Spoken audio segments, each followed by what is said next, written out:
Okay. अच्छा, good morning. हाँ, अच्छा देखो, आज हम लोग क्या करना है ना, वो ऑपरेशन रिसर्च का जो थ्योरी क्लास चल रहा था, due to some family problem, some, क्योंकि मेरा सिस्टर थोड़ा हॉस्पिटलाइज्ड है, तो मैं थोड़ा 2 दिन नहीं कर पाया था। ठीक है, तो फिर से स्टार्ट करते हैं। तो थ्योरी जो था ऑपरेशन रिसर्च का, उसमें मैं आप लोगों को पूरा का पूरा बेसिक जो इंट्रोडक्टरी था, वो तो एक तो ओवरऑल ऑपरेशन रिसर्च क्या है वो तो मैंने बताया था।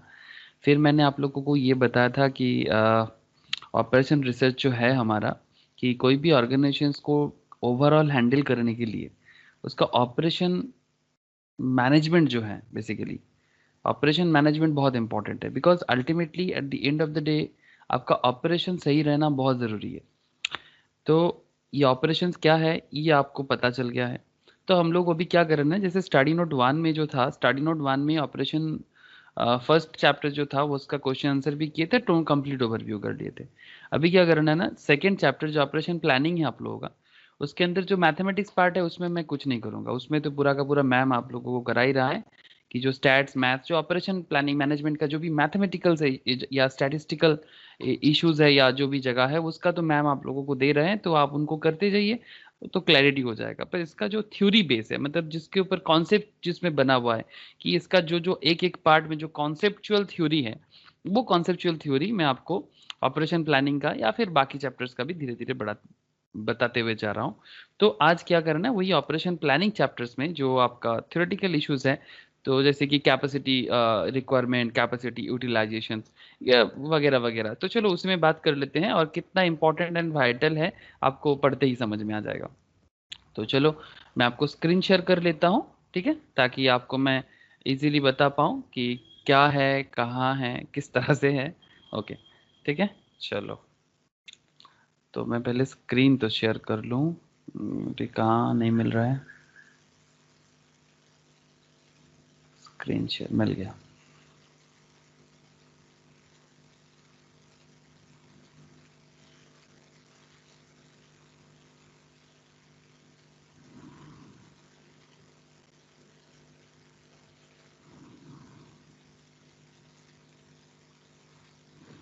अच्छा, देखो, स्क्रीन आई थिंक शेयर्ड है आपसे, तो एक बार मैं कंफर्म कर लिया, ठीक है, स्क्रीन शेयर्ड है, ठीक है। ओके डिंगी, देखो, तो कैपेसिटी प्लानिंग क्या है, ठीक है, कैपेसिटी प्लानिंग क्या है इसमें बात करना है। लास्ट दिन आपको ये चैप्टर 2 के अंदर जो इसका जो बाकी हिस्सा था वो मैम ने आप लोग को कराया। जैसे कि ये जो आपका डिमांड फोकस्टिंग का जो एरिया है, ये तो डन हो चुका है। हम लोग अभी इसके अंदर जो भी थियोरेटिकल इश्यूज है उसको करेंगे। इकोनॉमिक बैच क्वांटिटी एंड बाकी जो इम्पोर्टेंट मैथमेटिकल पार्ट है वो तो मैम आप लोगों को करा ही रहे हैं। मैं बस आपको ये जितना भी थियोरेटिकल कॉन्सेप्ट है उसी में बात करना है। ओके, तो चलो पहले बात कर लेते हैं कैपेसिटी प्लानिंग पे। तो ये कैपेसिटी प्लानिंग है क्या, what is this capacity planning? एक ऑर्गेनाइजेशन को चलाते हुए कैपेसिटी प्लानिंग इतना इंपॉर्टेंट क्यों है, इतना भी क्या इश्यूज है कैपेसिटी प्लानिंग में? देखो, एक सिंपल तरीका है कि the effective management capacity, the effective management capacity, the effective management of capacity is most important responsibility of productions and operations management. The objective is of capacity management, that is the planning and control of capacity, is to match the level of operation is to the level of demand. मतलब एकदम simple तरीके से समझने का कोशिश करना, कि जितना भी हम लोगों का डिमांड है मार्केट में, देखो एक ऑर्गेनाइजेशन या फैक्ट्री जो भी होते हैं, ठीक है, एक ऑर्गेनाइजेशन हो, एक फैक्ट्री हो, ये जिस तरह से अपना काम करते हैं, ये जो भी करते हैं, जैसे कि लास्ट दिन हम लोग अमेज़न को एग्जाम्पल के तौर पे यूज़ कर रहे थे, अलीबाबा को एग्जाम्पल के तौर पे यूज़ कर रहे थे, आज भी कुछ ऐसे यूज़ करेंगे, टाटा को, रिलायंस को, इस तरह से यूज़ कर सकते हैं। तो बेसिकली आज टाटा मार्केट में इनका 40-45 तरह का प्रोडक्ट निकलते हैं। मैं कुछ एग्जाम्पल्स ले रहा हूँ, जैसे कि टाटा स्टील, ठीक है, जैसे कि टाटा स्टील जमशेदपुर में है। आपका रिलायंस का, तो रिलायंस के अगर देखें तो उसका बड़ा फैक्ट्री है कि जहाँ पर ऑयल रिफाइनरी है, वो है आपका वर्ल्ड का वन ऑफ द लार्जेस्ट है, जामनगर गुजरात में है। तो ये इतना बड़े बड़े फैक्ट्रीज क्यों चलाते हैं, इसको क्यों ऑपरेट करते हैं? क्योंकि मार्केट डिमांड को फुलफिल करना है, जस्ट एकदम सिंपल। तो वही यहाँ पर कह रहे हैं कैपेसिटी प्लानिंग। अब इतने बड़े बड़े प्लांट पे कितना कैपेसिटी होना चाहिए, ठीक है, अगर टाटा स्टील स्टील को मार्केट में लाना चाहता है तो टाटा स्टील के दिमाग में क्या चल रहा है कि भाई मेरा मार्केट में डिमांड कितना है और उसके हिसाब से मैं कितना प्लांट यूज करूं, कितना मेरा कैपेसिटी हो ताकि मैं मार्केट डिमांड को फुलफिल कर सकूं, सिंपल है ना। तो कैपेसिटी प्लानिंग, जैसे हर एक का अलग अलग दिमाग होता है। अगर एक इंडिविजुअल ह्यूमन बीइंग को भी आप देखो, सबका दिमागी कैपेसिटी सेम नहीं होता, सबका मेमोराइज पावर सेम नहीं होता, सबका कॉन्सेप्ट बिल्डअप का तरीका भी सेम नहीं होता। तो ये डिपेंड करता है कि भाई कौन कैसा है, उसका डिमांड कैसा है, उसके ऊपर डिपेंड करके भी उसको वो काम करना चाहिए। और एट द एंड में एक चीज हमेशा ध्यान रखना है कि कंपनी को प्रॉफिटेबल रखना है, that is the most important thing. Company को प्रॉफिटेबल रखना है।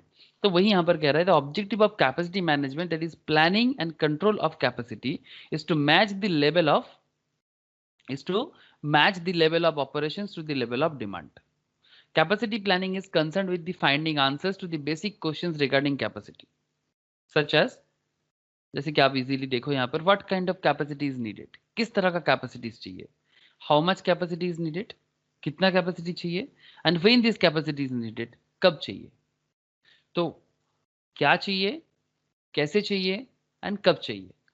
तो ये जो तीन सवाल यहाँ पर खड़ा हो गया, ठीक है, व्हाट काइंड ऑफ कैपेसिटी, किस तरह का कैपेसिटी चाहिए, हाउ मच कितना कैपेसिटी चाहिए, एंड व्हेन कब चाहिए। ये तीन सवाल का जवाब एक ऑर्गेनाइजेशन का मैनेजर ढूंढते हैं, एक कॉस्ट अकाउंटेंट ढूंढते हैं, एक मैनेजमेंट अकाउंटेंट ढूंढते हैं कि भाई हाँ ऑर्गेनाइजेशन पे कब क्या किस लिए कब किसका जरूरत पड़ता है। तो capacity planning is to carried out keeping in mind future growth and expansion plan.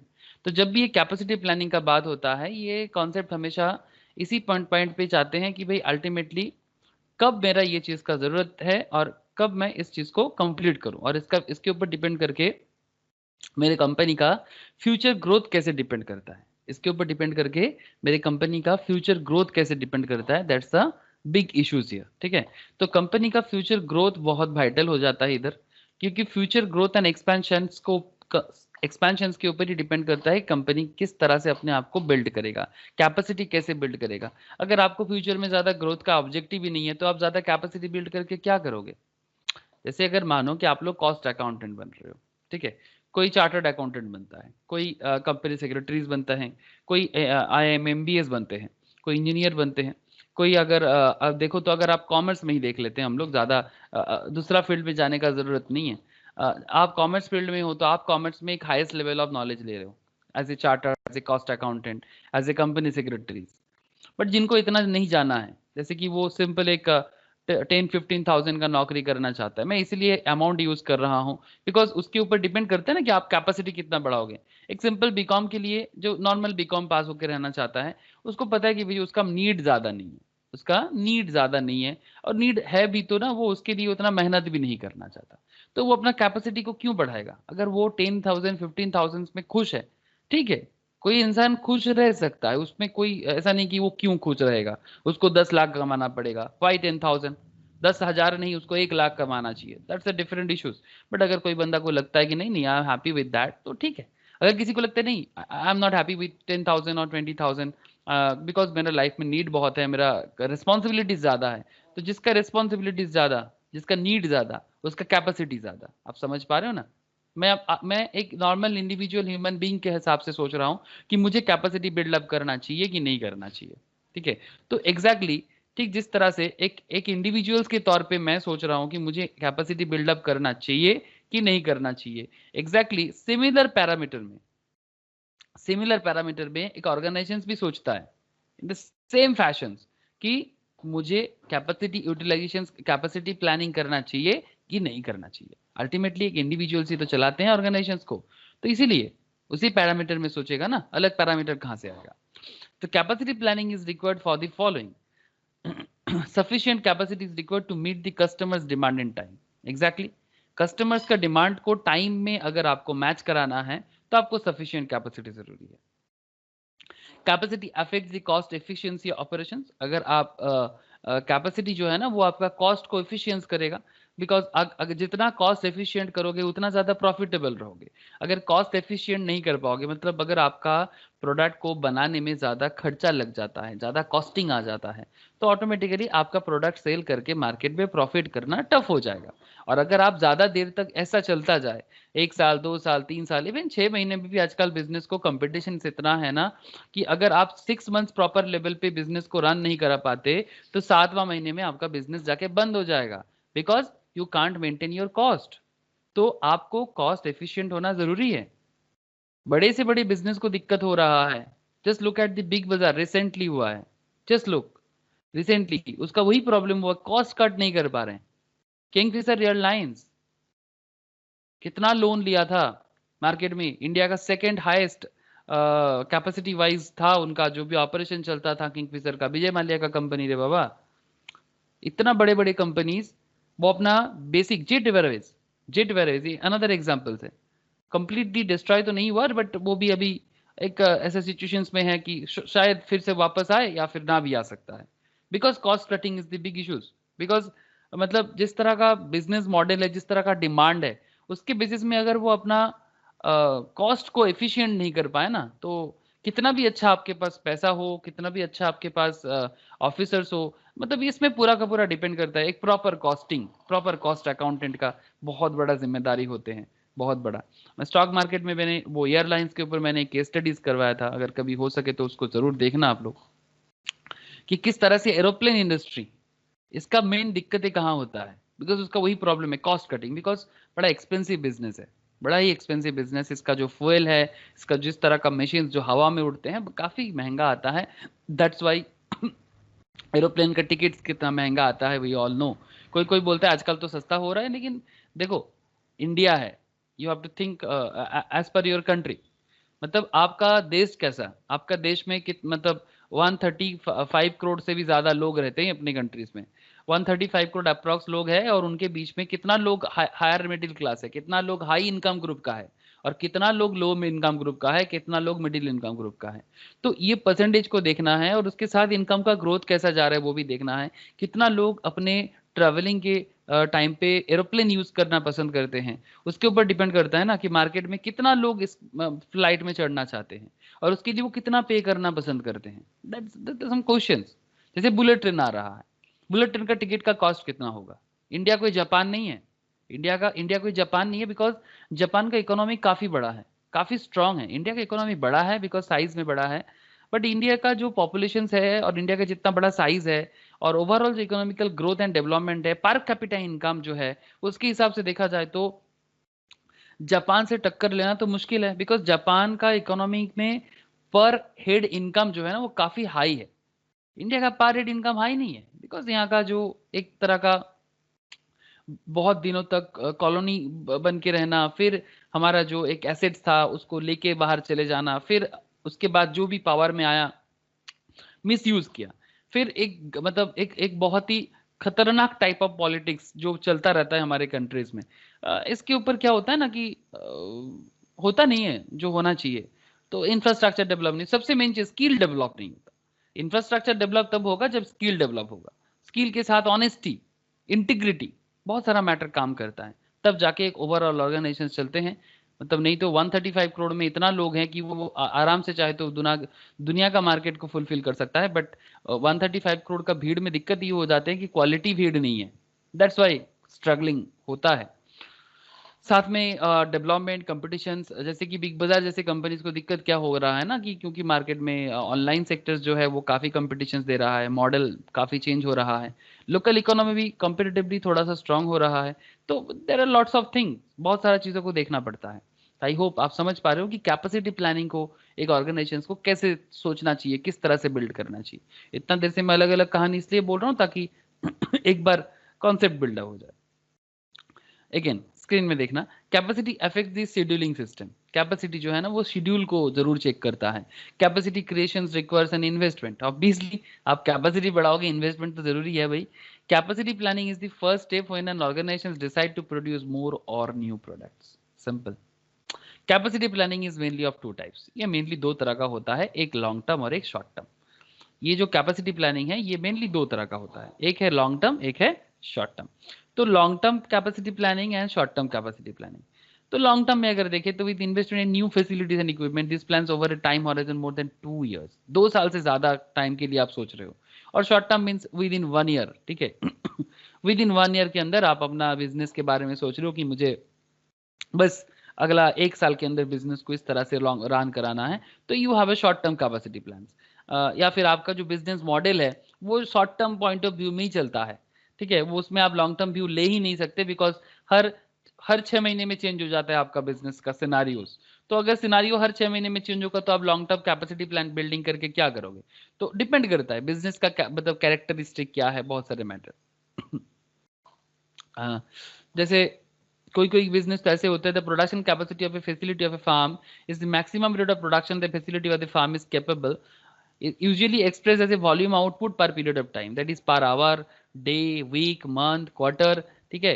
Capacity indicates the ability of a farm to meet market demand.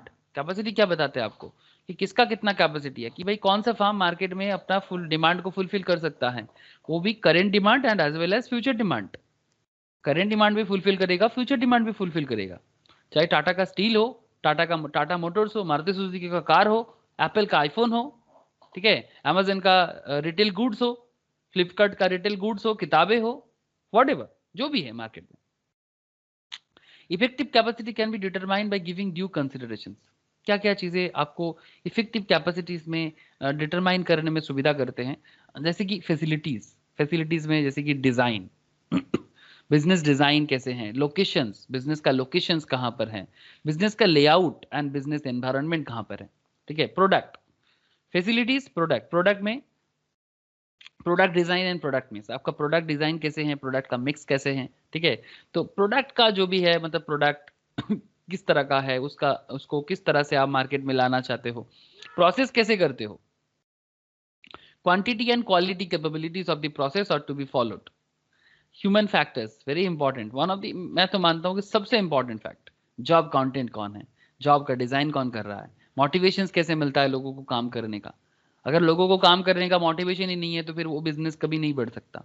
Compensation, जो काम कर रहे हैं उनको किस तरह से उनको कंपेंसेट किया जाता है, पैसा दिया जाता है या फिर अलग अलग फैसिलिटीज दिया जाता है। जैसे टाटा टाटा अपने एम्प्लॉय को बहुत ख्याल रखते हैं, उनका स्कूल, उसका एजुकेशन, रिलायंस भी करते हैं, बिरला भी करते हैं, बट टाटा जाने जाते हैं। Training, experience of labour, learning rates, कितना सीखते हो, सीखना मतलब डिग्री नहीं, डिग्री इंपॉर्टेंट बाद में है, पहले सीखने का इच्छा है, जो सीख जाएगा उसको डिग्री मिल जाएगा। एक्चुअली हम लोग एक मिसकंसेप्शंस में चलते हैं कि भाई ज़्यादा डिग्री वाला होगा तो ज़्यादा अच्छा होगा। मैं आपको बताता हूँ कि इंडिया में डिग्री वाला का कमती नहीं है, सिर्फ इंडियन इकोनॉमी का सुधार नहीं है, बिकॉज इंडिया में डिग्री वाला लोग जितना है ना, वो अगर नॉलेज वाला होता तो शायद इंडिया को कुछ अच्छा हो जाता, ठीक है। तो इसलिए डिग्री के पीछे आई थिंक भागना नहीं चाहिए। आपको नॉलेज होगा ना तो डिग्री आपको भगवान, जो भी गॉड है, जो भी मतलब ऊपर वाला है ना, वो आके देके जाएगा, भाई तेरे पास इतना है ना। जैसे जो बिजनेसमैन होते हैं, अंबानी का जो बनाया था मतलब धीरू भाई अंबानी का क्या क्या डिग्री है? हाँ, कोई बोलेगा थे रतन टाटा का डिग्री, हाँ ठीक है रतन टाटा का डिग्री है, अब देखो डिग्री होने में कोई खराबी थोड़ी ना है। आप भी डिग्री वाले बन रहे हो, तो डिग्री होने में कोई खराबी नहीं है। प्रॉब्लम ये है कि हम लोग डिग्री में ज्यादा फोकस करते हैं, इसलिए बोलते हैं लर्निंग रेट्स, कितना लोग सीखना चाहते हैं, डिग्री रेट्स नहीं बोल रहा है। ऐसा होता तो बोलता ना, how how much degree rates are there, ऐसा तो नहीं बोल रहे हैं, लर्निंग रेट्स बोल रहे हैं। एंड एब्सटेनिज्म एंड लेबर टर्नओवर, ठीक है, मतलब कितना लेबर काम करते हैं, कितना लेबर टर्नओवर होते हैं, मतलब क्या बहुत ज्यादा लोग लेबर करने काम करने आ रहे हैं जा रहे हैं। दैट्स ऑपरेशनल फैक्टर्स, वो तो है ही, operational factor should be there. Operational factors बिना काम कैसे बनेगा, तो operational factor should be there, कि किस तरह से ऑपरेशंस होता है, scheduling, materials management, quality assurance, maintenance, politics, policies and equipment breakdowns.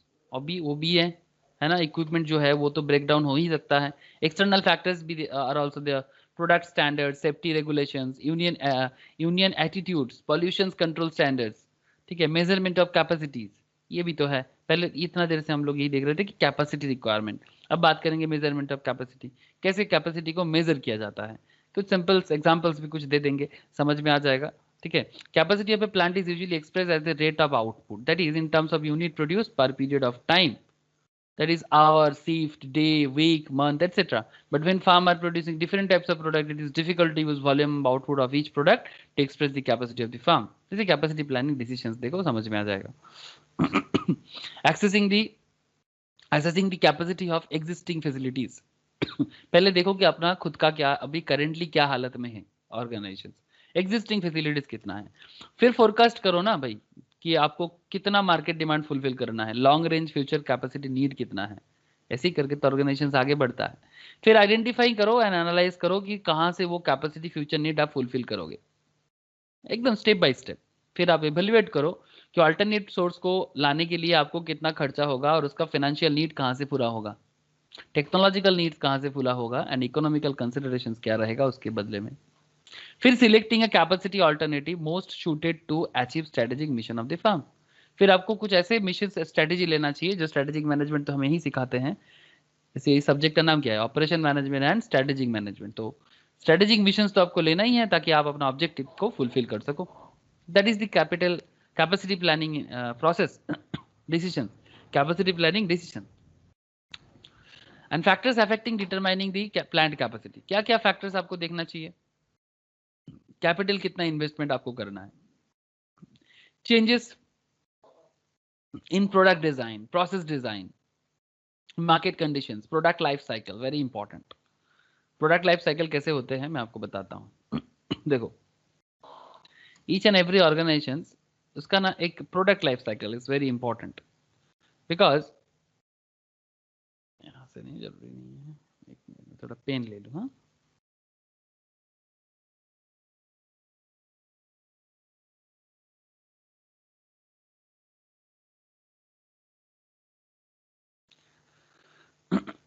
देखो प्रोडक्ट लाइफ साइकिल क्या है कि जैसे कि हर एक प्रोडक्ट का मार्केट में ना एक पर्टिकुलर टाइम तक वो रहता है, ये मार्केटिंग में भी पढ़ाया जाता है, इकोनॉमिक्स में भी पढ़ाया जाता है प्रोडक्ट लाइफ साइकिल। जैसे एक प्रोडक्ट में स्टार्टिंग एक सिचुएशंस होते हैं जो ग्रोथ स्टेज में होते हैं, ग्रोथ, फिर वो प्रोडक्ट अपना टॉप में पहुंचते हैं जिसको हम लोग बूम भी कह सकते हैं as per economical concept, and after that वो प्रोडक्ट जो है वो डिक्लाइनिंग स्टेज में जाते हैं। तो एक प्रोडक्ट का ग्रोथ स्टेज होगा, ठीक है, जैसे कि अगर मैं आपको बोलूं कि नोकिया का फोन, ठीक है, नोकिया का जिस तरह का कीपैड फोन था, एक जमाने में हम लोगों ने सोचा भी नहीं था कि दूसरा टाइप ऑफ फोन भी मार्केट में आ सकता है, दूसरा टाइप ऑफ फोन मार्केट में आ सकता है और आके मतलब मार्केट को ले सकता है, ऐसा किसी ने सोचा तक नहीं था। आई थिंक प्रॉपर वे में, मतलब इतना सोचना मुश्किल था, क्योंकि इतना ज्यादा सबसे पहले तो फोन आया था, इसी में लोग खुश थे, सही बोल रहा हूँ कि नहीं, फोन आया है मार्केट में इसी में लोग खुश थे। इसमें स्मार्टफोन क्या होगा, इतना बड़ा बड़ा लंबा लंबा फोन होगा, इतना बड़ा बड़ा उसको टीवी जैसा लोग यूज करेगा। हाँ जैसे टीवी में एंटरटेनमेंट करते थे हम लोग, पहले पहले एंटरटेनमेंट का दूसरा नाम क्या था, टीवी, टेलीविजन। अभी एंटरटेनमेंट का दूसरा नाम क्या है, मोबाइल फोन। लोगों का आंख हटती नहीं है। तो ये जो रिवॉल्यूशंस बाद में आया ये गजब है। नोकिया उस स्टेज में क्या हुआ, नोकिया अपने आप को उस लेवल पे बना नहीं पाया। आई होप आप समझ पा रहे हो। नोकिया ग्रोथ स्टेज में बहुत आया था, बूम हुआ था, फिर डिक्लाइनिंग है। अभी तो नोकिया का वो कीपैड फोन का मार्केट डिमांड है ही नहीं। कोई कोई थोड़ा सा अगर पुराना किसी के अंदर इमोशंस चल रहा है तो लेता है, या फिर कोई some person are also there जो अभी भी 1000 समथिंग के अंदर फोन यूज करना चाहते हैं, जिनको स्मार्टफोन में कोई दिलचस्पी नहीं है, या फिर they are not able to handle new modern smartphones, ठीक है, वही सब लोग पुराना जो digital normal keypad phone use करते हैं। तो हर प्रोडक्ट का ना एक ग्रोथ, एक बूम और एक डिक्लाइनिंग सिचुएशंस होते हैं। तो इसको देखते हुए आपको कैपेसिटी को यूटिलाइज करना चाहिए। क्या क्या चीज आपको factors affecting determination of plant capacity. जैसे नोकिया जिस टाइम पे अपना प्रोडक्ट को बनाया था, मैं आपको अगर नोकिया का ये वाला फोन का एग्जांपल से आपके सामने अगर लूं, Nokia keypad phone,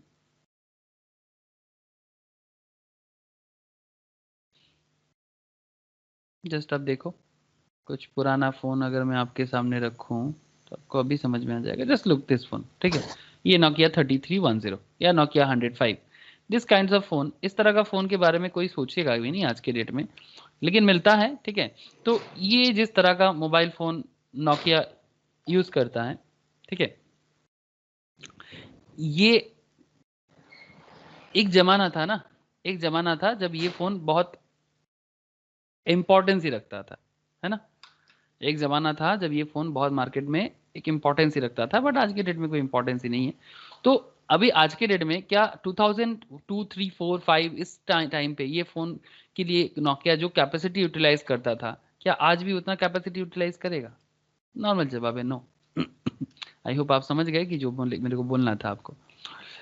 second thing, flexibility for capacity additions, level of automation desired, जरूरत के हिसाब से आपको ऑटोमेशंस भी करना चाहिए। ऑटोमेशन इन द सेंस मतलब आपको जो भी टेक्नोलॉजिकल डेवलपमेंट करना है, ऑटोमेटिकली जो भी चीजें करना है। And market demand for the product, वो भी तो देखना है कि तुम्हारे प्रोडक्ट का मार्केट में कितना डिमांड है।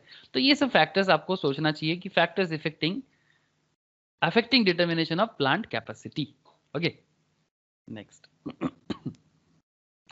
अच्छा, प्रोडक्ट जो है उसका ऑब्सोलीट पीरियड आ गया क्या, ये भी आपको देखना चाहिए। Product obsolescence and technology obsolescence, मतलब आप जो प्रोडक्ट या टेक्नोलॉजी यूज कर रहे हो क्या वो ऑब्सोलीट हो रहा है। अगर ऑब्सोलीट हो रहा है तो you have to think for the new capacity, type of technology selected, किस टाइप ऑफ टेक्नोलॉजी आप यूज कर रहे हो। अगर मोबाइल में जैसे कि आप विंडो इसको जानते हो, क्या नाम है, मोबाइल में हम लोग एंड्रॉयड बहुत ज़्यादा पॉपुलर है, ठीक है। Android is there, Windows is there, ठीक है। तो विंडोज में अभी लेटेस्ट टेक्नोलॉजी विंडोज 10 चल रहा है। एंड्रॉयड में अभी latest technology I think Android 10 या समथिंग ऐसा कुछ, मर्स मैलो आई थिंक ऐसा कुछ बोलते हैं, ऐसा कुछ चल रहा है। तो जो भी लेटेस्ट टेक्नोलॉजी चलता है you have to think like that. तो ये जो भी बातें हैं ये आपको हमेशा ध्यान रखना है कि प्रोडक्ट कैपेसिटी को डिटरमाइन करने से पहले। Next, forms of capacity planning, कितना तरह का फॉर्म्स होते हैं ये एक बार ध्यान से देख लो, अच्छा क्वेश्चन आते हैं यहाँ से। Forms of capacity planning based on time horizon, long term capacity, short term capacity, ये तो आप पहले ही देख चुके हो लॉन्ग टर्म शॉर्ट टर्म क्या है। But based on the amount of resource employed, कि जिस तरह का रिसोर्स आपने डाला उसके ऊपर डिपेंड करके एक फाइनाइट कैपेसिटी, मतलब जो अंतिम तक, मतलब एक फाइनाइट जो कहीं ना कहीं पहुंचेगा, ठीक है। एक पता चलता है कि भाई हाँ इतना दिन तक चलेगा, और एक होता है इनफाइनाइट कैपेसिटी प्लानिंग जो अनंत काल तक चलेगा। अनंत काल समझते हो ना, इनफाइनाइट जो है, ठीक है, मतलब जो हम लोग इनफाइनाइट बोलते हैं ना कि इन्फिनिटी तक जाएगा, तो एग्जैक्टली कैपेसिटी प्लानिंग वैसा भी हो सकते हैं। फैक्टर्स अफेक्टिंग कैपेसिटी प्लानिंग, दो फैक्टर्स होते हैं इसमें, एक होता है कंट्रोलेबल फैक्टर्स और एक होता है less controllable factors. Controllable factors में जैसे कि amount of labour employed, facilities installed, machines, tooling, shifts of work per day, कितना शिफ्ट करोगे। वर्किंग कैपिटल में याद है आप लोग फाइनेंशियल मैनेजमेंट में वर्किंग कैपिटल के अंदर आपने क्या किया था, फाइनेंशियल मैनेजमेंट में वर्किंग कैपिटल में आपने ये किया था कि मतलब डबल शिफ्टिंग वर्किंग कैपिटल, मतलब कितना शिफ्ट आप करोगे पर डे, वर्क पर वीक कितना काम करोगे, ओवर टाइम वर्क कितना करोगे। सब कॉन्ट्रैक्टिंग, किसी को मतलब आप खुद काम लोगे, किसी और को काम दोगे कि नहीं दोगे। प्रिवेंटिव, कुछ प्रिवेंटिव मेंटेनेंस के लिए कुछ काम सोचोगे कि नहीं। नंबर ऑफ प्रोडक्शन सेटअप्स कितना होगा। Less controllable factors like absenteeism, labour performance, machines breakdowns, ठीक है, मतलब जिसको जो आपके कंट्रोल में नहीं है, जैसे कितना लेबर परफॉर्मेंस अच्छा करेगा कि नहीं करेगा ये तो आप पे निर्भर नहीं करता, लेबर पे भी बहुत ज्यादा डिपेंड करता है, ठीक है। लेबर एब्सटेनिज्म मतलब वो कितना ज्यादा मतलब एफिशिएंटली काम नहीं करेगा, वो भी आपके कंट्रोल में बहुत कम होता है। मशीन्स ब्रेकडाउन हो जाएगा कि नहीं हो जाएगा, ठीक है, अचानक से आप ख्याल रखे फिर भी मशीन्स ब्रेकडाउन हो गया। Material shortages, scrap and rework strike, lockout, fire accidents, natural calamities जो आपके हाथ पे नहीं है, ठीक है। तो इस तरह का चीजें आपको थोड़ा सा ध्यान रखना है कि कैपेसिटी प्लानिंग के टाइम पे आपको this kind of factors are very important. Okay, okay, तो इसको एक बार यहाँ पर अभी आंख लगाओ। मैं 2 मिनट थोड़ा ड्रिंक्स ब्रेक, 2 सेकेंड, 2 मिनट भी नहीं बोलना चाहूँगा, 2 सेकेंड का ड्रिंक्स ब्रेक, फिर कैपेसिटी रिक्वायरमेंट पे जाएंगे।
ओके, तो देखो, आई होप आपको इतना देर से कैपेसिटी प्लानिंग समझ में आया। अभी बात करना चाहिए हमें कैपेसिटी रिक्वायरमेंट पे, ठीक है। तो चलो कैपेसिटी रिक्वायरमेंट पे ध्यान देते हैं। तो अगर हम कैपेसिटी रिक्वायरमेंट का बात करें तो you can see easily capacity requirement planning, जिसको हम लोग CRP के नाम से भी जानते हैं, in OMSM we can call it CRP, that is capacity requirement planning, is a technique which determines what equipment and labor personnel capacities are required to meet the production objectives. That is volume of product as per the master productions schedule and material requirement planning. दो चीज, एक हो जाता है आपका capacity requirement planning and दूसरा हो जाता है आपका मेटेरियल रिक्वायरमेंट प्लानिंग, जिसको हम लोग MRP भी कहते हैं, ठीक है। तो एक हो जाता है CRP, एक होता है MRP। MRP मतलब वो मैक्सिमम रिटेल प्राइस नहीं, यहाँ पर MRP का मतलब होता है मेटेरियल रिक्वायरमेंट प्लानिंग, ध्यान रखिएगा। एक हो गया CRP, दूसरा हो गया MRP। And now capacity requirement planning strategies कैसे करोगे? How? Two types of capacity planning strategies used है, level capacity plan and matching capacity with demand plan. Label capacity plan and matching capacity with demand plan. Label capacity plan is based on the produce to stock and sell approaches, wherein the production systems are operated at uniform production level and finished goods inventories rise and fall depending upon whether production level exceeds demand or vice versa. And दूसरा होता है आपका matching capacity with demand plan, मतलब जितना demand है उसको match करवाना है आपको। एंड उसके बाद ऑप्टिमम, ठीक है। ऑप्टिमम में क्या हो जाएगा, मतलब आप इतना प्रॉपरली कर रहे हो जो एकदम ऑप्टिमम होगा। Plant capacity is great influence on cost of production with increasing volume of production, economies of scale. मतलब आप इस तरह से करो कि ताकि आप प्रॉपर लेवल का प्रॉफिट भी कर पाओ, इस तरह से करो ताकि प्रॉपर लेवल का प्रॉफिट भी कर पाओ, जिसमें आपका इकोनॉमीज ऑफ स्केल भी आ जाए। मतलब कितना प्लांट यूज करना है, उस पर कितना कैपेसिटी डालना है, और उसमें आपका प्रॉफिट एकदम प्रॉपर लेवल पे आए, इकोनॉमीज ऑफ स्केल। मतलब तभी तो एक इकोनॉमिकली एडवांटेजेस पोजीशन पे आप रहोगे, जिसको कहेंगे हम लोग भाई इतना स्केल करने से मेरा एकदम इकोनॉमी एकदम टॉप क्लास, ठीक है। Which result in average cost per unit produce, मतलब जिसमें आपका पर यूनिट कॉस्ट भी कम होता जाएगा, और पर यूनिट कॉस्ट का रिडक्शन का मतलब क्या है, प्रॉफिट का बढ़ना। सही बात ना, पर यूनिट कॉस्ट का कम होना का मतलब होता है प्रॉफिट का ग्रोथ होना। तो as the volume of output increase outward from zero in a particular production facility, average unit cost fall, this plan declining cost are because of the following reasons. एक, fix cost are spread over more units of produced, मतलब जितना ज्यादा production बढ़ेगा आपका fix cost उतने ज्यादा production के साथ स्प्रेड कर जाएगा। प्लांट कंस्ट्रक्शन लेस हो जाएगा, रिड्यूस्ड कॉस्ट भी, वही मैं आपको बोल रहा था ना, सारा का सारा खर्चा धीरे धीरे कम होता जाएगा। That is the optimum plant capacity. खर्चा कम होगा तो प्रॉफिट दिखेगा, तो वही तो एक ऑर्गेनाइजेशन को देखना चाहिए। Balancing the capacity and implications of the plant capacities में there are two major cost implications of the plant capacity. First of all, changes in output of an existing plant of certain installed capacity affect the production cost, and changes in the plant capacity by changing the size of a plant having significant effects on cost. So changes in output of an existing plant of certain installed capacities जो production cost को affect करता है, and changes in the plant capacity by changing the size of a plant, ठीक है। Factors influencing effective capacity में आप 5 चीजों पे ध्यान देना। क्या क्या फैक्टर्स आपका इफेक्टिव कैपेसिटी को इन्फ्लुएंस कर पाता है? Focus of demand, plant and labour efficiency, सब कॉन्ट्रैक्टिंग, मल्टीपल शिफ्ट ऑपरेशंस जैसे कि डबल शिफ्टिंग या ट्रिपल शिफ्टिंग वर्किंग कैपिटल जैसे करते थे, एंड मैनेजमेंट का पॉलिसीज। ये सब चीजें डिपेंड करता है कि आपका इफेक्टिव कैपेसिटी कितना इन्फ्लुएंसिंग होगा, ठीक है। जिसमें आपका डिमांड फोकस्ड भी रहेगा, प्लांट और लेबर का एफिशिएंसी भी रहेगा, ठीक है। मैं आपको कुछ एग्जांपल्स बताऊंगा तो आपको पूरा समझ में आ जाएगा। सब कॉन्ट्रैक्टिंग भी होगा, मतलब आप जरूरत पड़ने से किसी और को भी आपका लोड को आप ऑफ कर सकते हो। Refers to offloading some of the jobs to outside vendors, मतलब कुछ काम आप खुद ना करके किसी और को दे देते हो। इसमें क्या होता है, आपका लोड कम हो जाएगा, कोई और इसको और प्रोफेशनली करेगा, तो आपके लिए सुविधा होगा। हाँ, थोड़ा खर्चा जरूर ज्यादा होगा, बट क्या होगा ना, आपका काम टाइम पे होगा। आप अकेला सब काम करने जाओगे ना, मुश्किल हो सकता है, तो इसलिए जॉब कॉस्टिंग करवाया जाता है। जो जॉब कॉस्टिंग मतलब जो खुद नहीं कर रहे हैं वो किसी और को दे रहे हैं, बाकी काम हम खुद कर ले रहे हैं, बिकॉज लोड बहुत ज्यादा है। दैट इज कॉल्ड ऑफलोडिंग, और उसी को सब कॉन्ट्रैक्टिंग कहते हैं। मल्टीपल शिफ्ट ऑपरेशंस, ये तो समझ ही गए। एंड मैनेजमेंट पॉलिसी, ये तो सबसे बढ़कर है, ठीक है। कि मैनेजमेंट अपना पॉलिसी को कैसे यूज कर रहा है, ये बहुत ही इंपॉर्टेंट है। बिकॉज मैनेजमेंट डिसीजंस पे ही तो बिजनेस का हर एक चीज डिपेंड करता है। मैनेजमेंट डिसीजंस बहुत इंपॉर्टेंट होता है, जो देखने में कुछ नहीं है, एक साइलेंटली काम करते हैं। मतलब मशीन्स वगैरह शिफ्ट वगैरह दिखता है, बट मैनेजमेंट का काम ना डायरेक्टली आंखों में नहीं दिखेगा, वो सिर्फ फीलिंग्स पे काम करता है। Factors favoured over capacity and under capacity, मतलब factors favouring over capacity under capacity, मतलब ये बहुत वाइटल पॉइंट है। मतलब ऐसा कौन सा पॉइंट होगा जिसमें आपको ओवर कैपेसिटी का जरूरत होगा, और कुछ पॉइंट ऐसे भी आते हैं ऑर्गेनाइजेशन पे जिसमें आपको कैपेसिटी को अंडर करने का भी जरूरत होता है। मतलब अंडर कैपेसिटी मतलब पूरा का पूरा कैपेसिटी को यूज नहीं करेंगे। It is very very difficult, it is very difficult to focus demand, as always there is an uncertainty associated with the demand, obviously demand में अनसर्टेनिटी ऑलवेज रहता है, तभी तो बिजनेस इतना रिस्की है। why business is so risky? Because if you can't read the demand conditions of the market, then your business in this risky conditions. इसलिए uncertainty is always there, uncertainty is always there. The focused demand will be either higher or lower than the actual demand. The focused demand will be, मतलब जितना आप सोच रहे हैं या तो उससे ज्यादा भी है या फिर उससे कम है। So always there is a risk involved in creating capacity, समझ रहे हो ना? अगर जरूरत से ज्यादा डिमांड है तो जितना कैपेसिटी आप यूज कर रहे हो पूरा नहीं कर पाएगा। और अगर आप अगर आप एक कुछ छोटा मोटा डिमांड फुलफिल नहीं कर पाते तो बड़ा डिमांड भी फुलफिल नहीं कर पाओगे, मतलब आप मतलब अंडर यूटिलाइजेशन हो जाओगे। और अगर आप ज्यादा यूटिलाइज कर दिए और उसके हिसाब से मार्केट डिमांड नहीं रहा तो आपका लॉस हो जाएगा। तो इसलिए अंडर एंड ओवर यूटिलाइजेशन पे बड़ा शार्प डिसीजन लेना है। आई होप समझ पा रहे हो। The over capacity is preferred when, कब ओवर कैपेसिटी प्रेफर्ड किया जाता है? जब fix cost capacity is not very high. Subcontracting is not possible because of secrecy of design. हाँ, अगर आपका डिजाइन सीक्रेटली आप किसी से शेयर नहीं करना चाहते, ठीक है, तो अगर सीक्रेसी है, क्वालिटी रिक्वायरमेंट का बात होता है, जॉब अगर आप किसी और से कराओगे तो शायद वो क्वालिटी नहीं रहेगा जब आप खुद दोगे तो।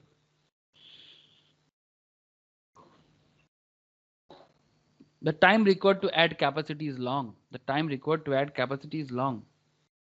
अगर ऐसा बात है कि मतलब कैपेसिटी को ऐड करने में काफी टाइम लग जाएगा तो फिर तो भी ओवर कैपेसिटी प्रेफर्ड किया जा सकता है। Company can not afford to miss the stipulated delivery date and can not afford to lose the customer. Time पे प्रॉपर डिलीवरी करना है तो आप ज़्यादा कैपेसिटी वाला प्लांट लगाओ, तो उसमें क्या होगा ना, आप ज़्यादा प्रोडक्शंस कर पाओगे और अपना कोई भी कस्टमर आपके हाथ से छूटेगा नहीं। And there is an economic capacity size below which it is not economical to operate the plant. अगर आप ज्यादा प्रोडक्शन करने से ही आपको प्रॉफिट दिखेगा तो आप बड़ा सा बड़ा फैक्ट्री लगाओ, है ना? तो इसलिए उसमें आपका ओवर कैपेसिटी रहना अच्छा बात होगा। बट कुछ पॉइंट ऐसे भी होते हैं जिसमें under capacity is also preferred, जैसे कि जिसपे fix cost of the capacity is very high. अगर फिक्स कॉस्ट बहुत ज्यादा हाई है तो ऑर्गेनाइजेशन अंडर कैपेसिटी कर सकते हैं। Product shortage does not affect the company, अगर प्रोडक्ट थोड़ा बहुत शॉर्टेज भी हो जाए फर्क नहीं पड़ेगा, because lost sales can be compensated. मतलब जो सेल आपका लॉस मतलब जो आप नहीं कर पाओगे सेल, वो कहीं ना कहीं से आपको कंपेंसेट हो जाएगा अगर ऐसा बात है तो। टेक्नोलॉजी चेंजेस फास्ट, टेक्नोलॉजी बहुत ही जल्दी जल्दी चेंजेस हो रहा है, तो फिर आप ज्यादा से ज्यादा प्रोडक्शन करके क्या करोगे? एक लिमिटेड एडिशन लाओ, लिमिटेड टाइम के लिए उसको मार्केट में रखो और उसके बाद न्यू न्यू आएगा ना। द रेट ऑफ ऑब्सर्वेशन, जैसे कि मतलब फोन मार्केट जो है, ठीक है, एंड्रॉइड फोन हो, ठीक है, आप देखते हो ना हर 6-6 महीने में न्यू न्यू मॉडल आ रहा है, न्यू न्यू फीचर्स आ रहा है। तो अगर टेक्नोलॉजी बहुत फास्ट चेंजिंग करेगा तो rate of observation of the plant and equipment अगर बहुत हाई है तो फिर आपको अंडर यूटिलाइज होकर ही काम करना ज्यादा अच्छा होगा। आप ज्यादा ओवर कैपेसिटी करके आप मुश्किल में पड़ जाओगे, ठीक है। बिकॉज मार्केट में टेक्नोलॉजी बहुत ज्यादा चेंजिंग है, बहुत ज्यादा डायनामिक है। The cost creating the capacity, the cost creating the capacity of prohibited high, मतलब समझ रहे हो ना? The cost of creating the capacity is prohibitively high, मतलब बहुत ज्यादा खर्चा आ जाएगा आपका, मतलब ये कैपेसिटी क्रिएट करने में। तो इस तरह का केस में अंडर यूटिलाइजेशन होने में कोई बुराई नहीं है, ठीक है। तो ऐसा नहीं कि हमेशा ओवर यूटिलाइज मतलब ओवर कैपेसिटी बनाना चाहिए, कभी कभी अंडर कैपेसिटी भी आपको बहुत किफायती हो सकता है। मतलब वही बोलते हैं ना, थोड़ा बहुत डिफेंसिव खेलने में कोई बुराई नहीं है, ठीक है, हमेशा स्कोर करके कुछ नहीं कर सकते। यस्टरडे इंडिया और ऑस्ट्रेलिया का एक मैच हुआ, कर रहा हूँ सर, आज 20 तारीख है, 19 तारीख को यस्टरडे इंडिया ऑस्ट्रेलिया मैच में इंडिया 36 में ऑल आउट हो गया सर, टेस्ट क्रिकेट में। मतलब बहुत ही शर्मनाक, मतलब इतना इतना शर्मिंदा, मतलब सिचुएशंस इंडियन क्रिकेट के लिए, मतलब ऑल टाइम लोएस्ट स्कोर है ये, ठीक है। वो भी अभी का इंडियन टीम बहुत ही ऊंचा जात का, मतलब हाई क्वालिटी टीम माना जा रहा था, 36 में ऑल आउट हो गया। क्यों जानते हो? बिकॉज बहुत ज़्यादा ओवर कैपेसिटी दिखाना चाह रहा था। थोड़ा अंडर कैपेसिटी करते, थोड़ा डिफेंसिव में चलते ना, अच्छा रहता। थोड़ा डिफेंसिव, ज़्यादा हर बॉल को खेलने गया, ज़्यादा हर बॉल को हिट करने की ज़रूरत नहीं था। डिफेंसिव डिफेंस कैपेसिटीज भी बहुत ज़रूरी होते हैं। लिविंग कैपेसिटी टेस्ट क्रिकेट में, आई डोंट नो कि आप लोगों में से कितना लोगों को क्रिकेट समझ में आता है, but that's very tricky thing. अगर आप क्रिकेट समझोगे तो आप बहुत सारी चीज़ों को ना ऐसे समझ सकते हो, स्पेशली टेस्ट क्रिकेट जो क्रिकेट का सबसे इम्पोर्टेंट आपका फॉर्मेट है। ओके कोई बात नहीं सर, क्रिकेट आपका पसंद है तो ज़रूरी नहीं है हमें भी पसंद हो। ओके सर, मैं निकल जाता हूँ यहाँ से। एक illustrations only for your understanding में ज़रूर यूज़ करूँगा। एक डिपार्टमेंट है जो 8 घंटा शिफ्ट में काम करते हैं, 250 डेज ए ईयर, साल में 250 घंटा 250 दिन काम करते हैं। And as a usages data of machines as given X Y Z. इसका एनुअल डिमांड भी दिया है कि एनुअल डिमांड अगर देखो आप तो 300, जब प्रोडक्ट एक्स का बात है तो 300, product Y 400 and product Z जो है वो 500। प्रोसेसिंग टाइम का अगर मैं बात करूं तो प्रोडक्ट एक्स जो है ना वो स्टैंडर्ड टाइम इन आवर्स 4 घंटा टाइम लगता है, इसका 6 घंटा टाइम लगता है और इसका 3 घंटा टाइम लगता है। Determine the number of machines required, बहुत ही अच्छा क्वेश्चन है, ठीक है, इजी है थोड़ा सा, नॉर्मल ये है इसीलिए मैं करा दे रहा हूँ। जो थोड़ा ट्रिकी होता है वो मैम ही कराते हैं। एक्चुअली उसमें स्टैटिस्टिक का कुछ मैटर होता है तो इसलिए मैम उसको ज़्यादा अच्छा समझाते हैं। अच्छा देखो, calculate the processing time needed in hours to produce product X Y and Z in quantities demanded using the standard time data. Product X Y Z को अगर ध्यान से देखो और एनुअल डिमांड यूनिट भी अगर आप ध्यान से देख लिया यहाँ पर और स्टैंडर्ड प्रोसेसिंग टाइम भी आपको पता है, तो प्रोडक्ट एक्स जो है ना उसका प्रोसेसिंग टाइम कितना होगा, 1200 घंटा, वाई का 2400 घंटा, जेड का 1500 घंटा। कुल मिला के सारा का सारा प्रोडक्ट एक साथ बनाओगे तो 5100 घंटा लगेगा, 5100 ईयर्स आवर्स, 5100 आवर्स। स्टेप 2 में कैलकुलेट क्या करना चाहिए, नॉर्मल आपका नॉर्मल जो मैथ्स होते हैं ना वैसे ही है। Annual production capacity of one machine is standard hours कितना है, 8 घंटा पर डे, 250 दिन में 2000 पर ईयर, 2000 घंटा, 2000 आवर्स पर ईयर काम करेगा। नंबर ऑफ मशीन्स रिक्वायर्ड कितना है, आपको कैसे कैलकुलेट करोगे, पहले तो ये देख लो कि भाई वर्कलोड पर ईयर कितना है। तो ये तो आपने देख लिया एक्स वाई जेड मिला के आपका वर्कलोड पर ईयर है 5100 का, ठीक है। और प्रोडक्शन कैपेसिटी पर मशीन का है आपका 2000 का। तो अल्टीमेटली आपको 2.55 मशीन का जरूरत है, इसका मतलब 2.55 तो नहीं होगा, 2.5 मतलब 2.5 मशीन तो कुछ होता नहीं है, तो मिनिमम आपको 3 मशीन चाहिए इस पूरा का पूरा प्रोडक्शन का खेल को कंप्लीट करवाने के लिए। तो यही होता है आपका कैपेसिटी रिक्वायरमेंट का कॉन्सेप्ट। आई होप आपको ये समझ में आया। अच्छा, ये दूसरा एक एग्जाम्पल्स है, ये भी आप आराम से समझ सकते हो।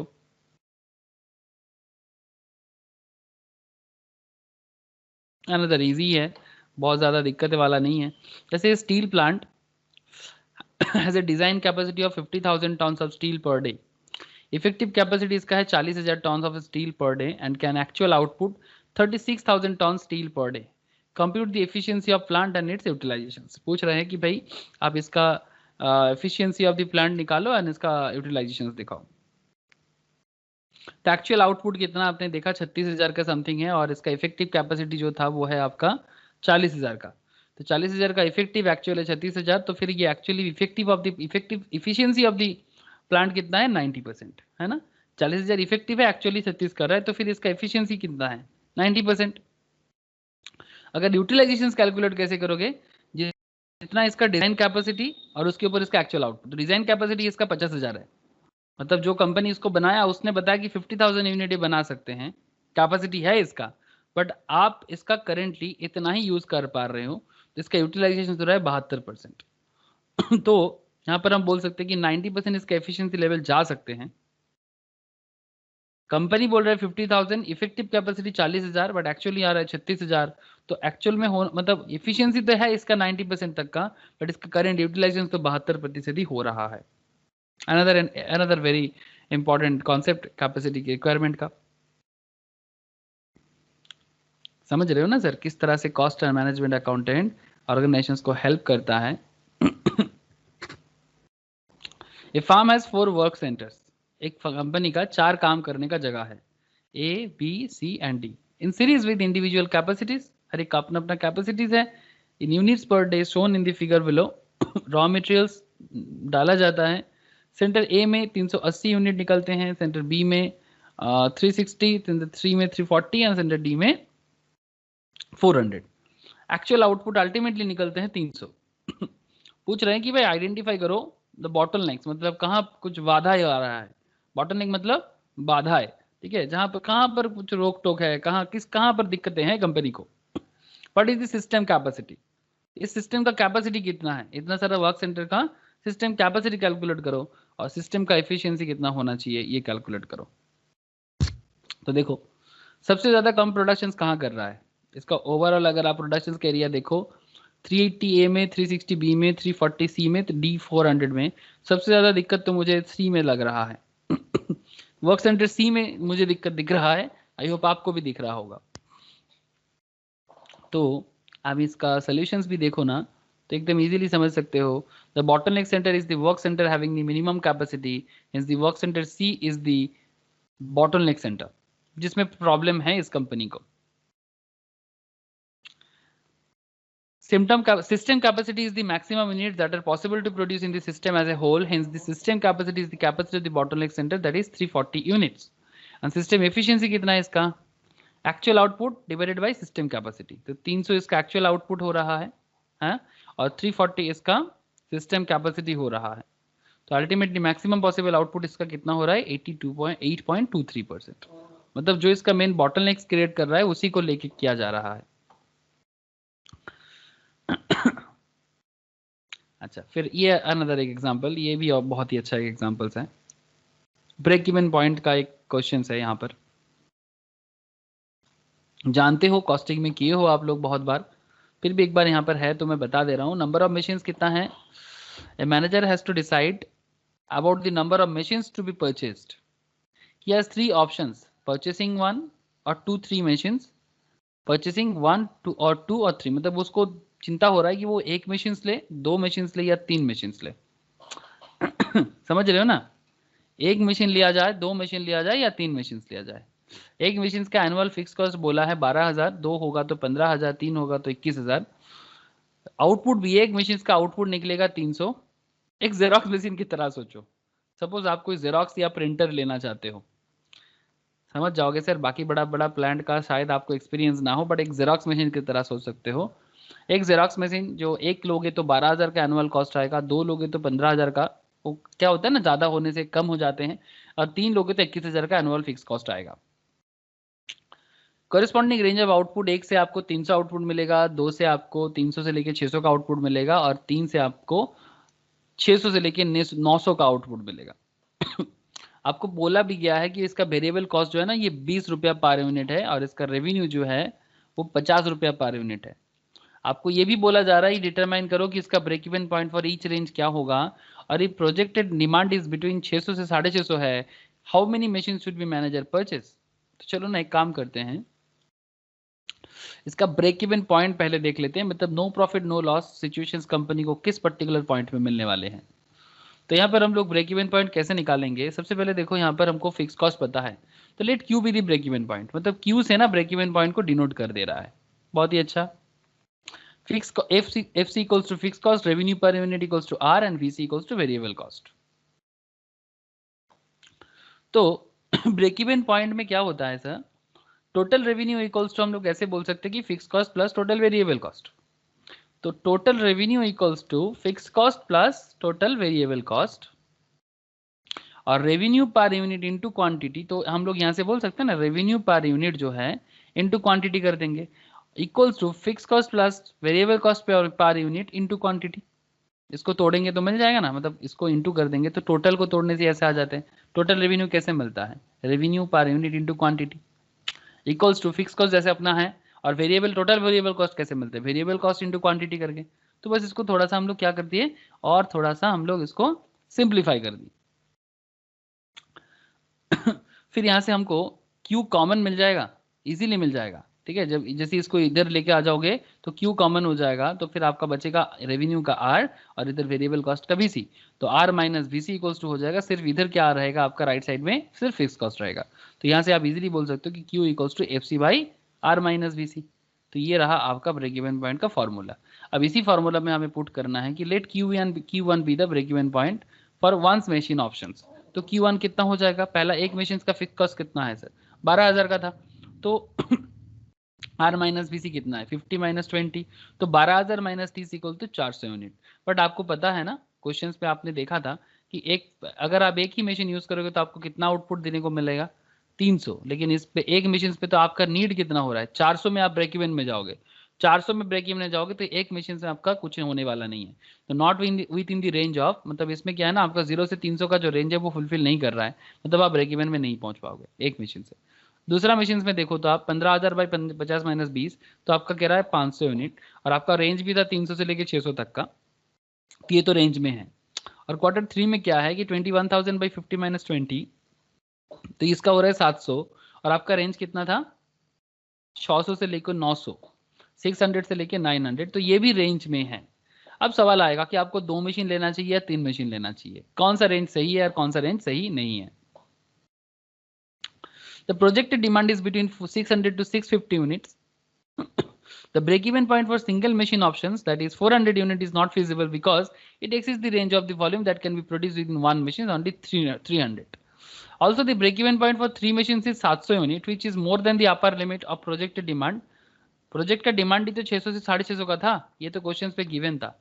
प्रोजेक्ट का डिमांड तो 600 से, projected demand is between 600 to 650, तो फिर 700 लेंगे तो फिर लॉस हो जाएगा ना, बाकी यूनिट तो मेरा काम नहीं करेगा। प्रोजेक्ट का डिमांड है 600 से 650, तो आप 700 का कैपेसिटी लेके क्या करोगे, बाकी आप लॉस हो जाओगे ना। इसीलिए क्या होगा, बेहतर क्या होगा, obviously best is the second, मतलब अगर आप 2 मशीन्स लोगे तो इसलिए hence the demand of 600 can be met within 2 machines and profit is earned because the production volume of 600 is more than the break even volume of 500. The manager wants to produce 650 within 3 machines, there will be less because loss because the break even down with the 3 machines is 700. Hence the manager would choose 2 machines and produce 600 units. तो I hope आपको break even points के साथ समझ में आया कि capacity requirement को कैसे फुलफिल करना चाहिए। फिर आता है आपका कैप फैसिलिटी लोकेशंस, समझ में आया ना ब्रेक इवन पॉइंट सर, ये सर समझ में आया, मैं भी समझ सकता हूँ, समझ में आया। डिसीजंस मेकिंग है तो आप इजीली समझ भी सकते हो, ज़्यादा भी कुछ बात है नहीं। फैसिलिटी लोकेशंस, फैसिलिटी लोकेशंस का बात करें तो भाई आपको देखना चाहिए कि ऑर्गेनाइजेशंस को लोकेशंस कैसे चूज करना चाहिए। स्टेप्स इन लोकेशन सिलेक्शंस में क्या क्या है कि भाई आप विद इन कंट्री और आउटसाइड कंट्री लेना चाहोगे, सिलेक्शंस ऑफ द रीजन कौन से रीजन्स में करना चाहोगे, ईस्ट में, वेस्ट में, नॉर्थ में, साउथ में, वो कंट्री इंडिया वाइज भी देख सकते हो और वर्ल्ड वाइड भी देख सकते हो। सिलेक्टर्स ऑफ द लोकेलिटी और कम्युनिटी, मतलब जहां पर आप सिलेक्ट करोगे उस लोकेलिटी और कम्युनिटी कैसा है, इंपॉर्टेंट है। Selection of the exact site, exact site क्या होगा वो इंपॉर्टेंट है। जैसे डिसाइडिंग ऑन डोमेस्टिक और इंटरनेशनल लोकेशंस, आपको समझ में आ ही गया कि आप इंटरनेशनल लेवल में जाके बिजनेस करना चाहते हो या डोमेस्टिक लेवल में रह के करना चाहते हो। सिलेक्शंस ऑफ रीजन्स, जैसे कि particular region out of the many natural regions of a countries, the second step in plant location the following, जैसे कि रॉ मटेरियल्स का अवेलेबिलिटी जिधर मिलेगा, ठीक है।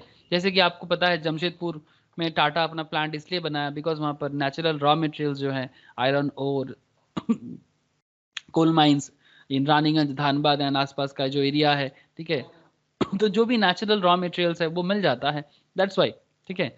तो इसीलिए अगर आप गन्ना का फैक्ट्रीज देखो, जैसे कि the heavy concentration of the sugar industry in Bihar and Uttar Pradesh is due to the fact that these two states are the leading producer of sugar cane in the country, because वहाँ पर ज़्यादा शुगर केन होता है। अगर आप चावल का देखो, ठीक है, तो चावल के केस में आप देखो कि West Bengal and surrounding areas में ज़्यादा चावल का फैक्ट्रीज होगा। तो या फिर अगर आप गेहूं में देखो तो मध्य प्रदेश, राजस्थान, पंजाब एरिया में आपको गेहूं दिखेगा। तो ये आपको पता होना चाहिए कि आपका आप जहां पर भी आपका फैक्ट्री डालना चाहते हो उसका रॉ मटेरियल सबसे नजदीक में कहाँ मिलता है, ठीक है। अच्छा, नियरनेस टू द मार्केट, आप वहीं पर अपना प्लांट लगाना चाहोगे जहां पर आपको मार्केट जल्दी नज़दीक में मिल जाए, ठीक है। आपको ट्रांसपोर्ट करके प्रोडक्ट को बेचने में अगर बहुत लंबा लग जाएगा तो फिर आपका ट्रांसपोर्टिंग कॉस्ट लग जाएगा, तो ये आपका लॉस आ जाएगा।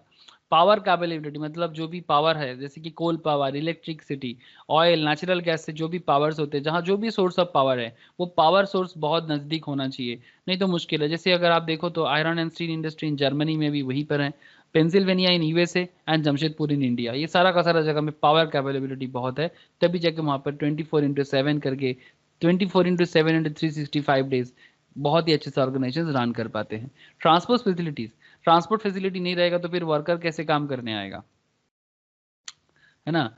रॉ मटेरियल कैसे लाओगे, मालगाड़ी आना चाहिए, लोकल ट्रेन आना चाहिए, बसेस आना चाहिए, इस पे आपको लेबर मिल जाए।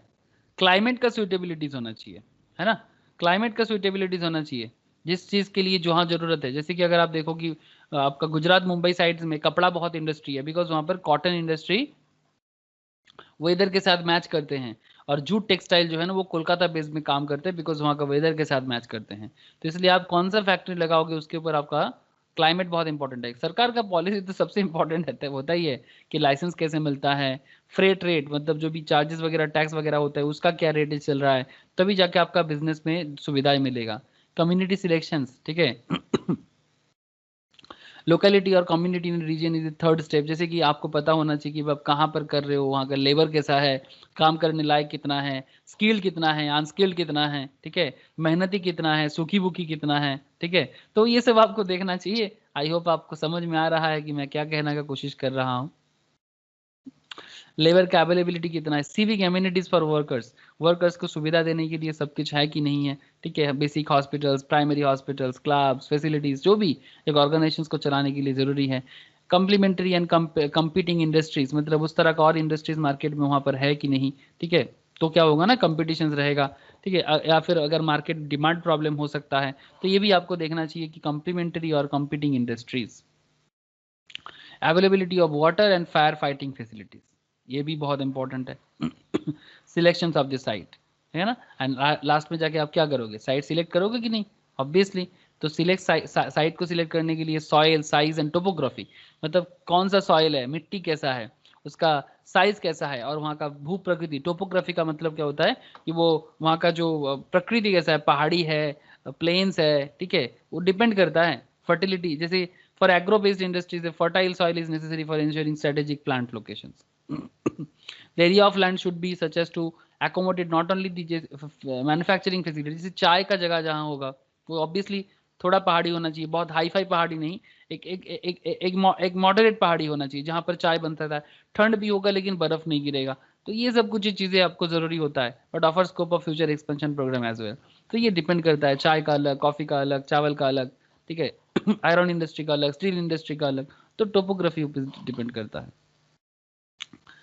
Facility layout another important area, जैसे कि मतलब लेआउट मतलब आप जो भी प्रोडक्ट को डिज़ाइन करोगे उसका कुछ क्वेश्चंस आपको ढूंढना है कि कितना स्पेस चाहिए, कैपेसिटी कितना है, does each center need, how how should each center space be configured, ठीक है, सेंटर स्पेस कैसे कन्फिगर करोगे, what center should be layout include, where should each center be located, design कैसा होगा, इक्विपमेंट कैसा होगा, वर्क स्टेशन कैसे देखने में होगा, ठीक है, ये सब चीज़ें इंपॉर्टेंट है। देखो मैं कुछ इमेज आपको दिखाऊंगा, तो आप इस सब का चीज़ें एक बार रीड करोगे ना आप आराम से समझ जाओगे। ऑर्गेनाइजेशंस का लेआउट बहुत इंपॉर्टेंट होते हैं, टाइप ऑफ इंडस्ट्री उस पर डिपेंड करते हैं। जैसे industry type of industry process, synthetic, analytical, condition in extractive, तो उस पर भी डिपेंड करेगा। ये देखो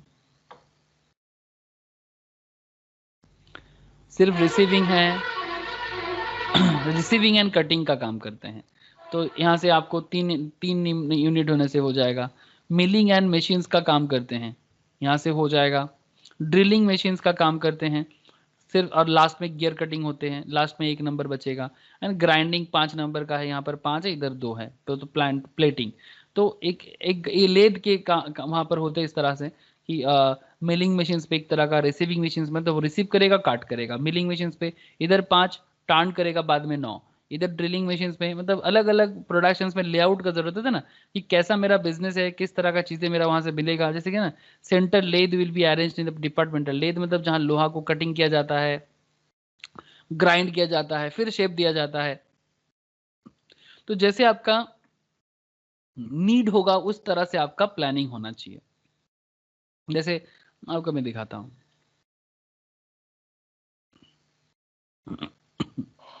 just type lathe machine, just look here, कितना तरह का मशीन है यहाँ पर, ठीक है।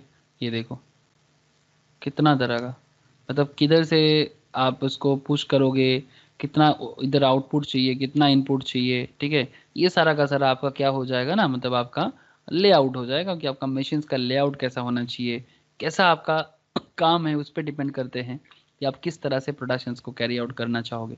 तो these are the things you have to think about, जिसको आप प्रोडक्ट लेआउट में ले सकते हो, ठीक है। जैसे यहाँ पर ये देखो, raw materials component 1, component 2, component 3, ठीक है। कॉम्पोनेंट 1 में lathe, drilled, grinding, finished, component 1। Cutting, lathe, drilling, plating, component 2, produced output. Cutting, lathe, gearing output, grinding and component 3। तो इस तरह से आप प्रोडक्ट लेआउट को भी फाइंड आउट कर सकते हो, ठीक है। फिक्स पोजीशंस पे भी ऐसे, जैसे इसको प्रोडक्ट शिप को बनाने जा रहे हो तो इसमें मशीन्स, मेन टूल्स, ये सारा का सारा इधर आएगा, तब जाके एक शिप को असेंबल किया जाएगा और वो शिप बनेगा, ठीक है। तो layout in the form of fix positions, जो फिक्स रहेगा उसको ज्यादा इधर उधर नहीं कर सकते आप। शिप को, इतना बड़ा शिप को कहाँ इधर उधर करोगे। शिप बिल्डिंग अगर जैसे कि हमारे भाईजैक में होते हैं शिप बिल्डिंग, ठीक है।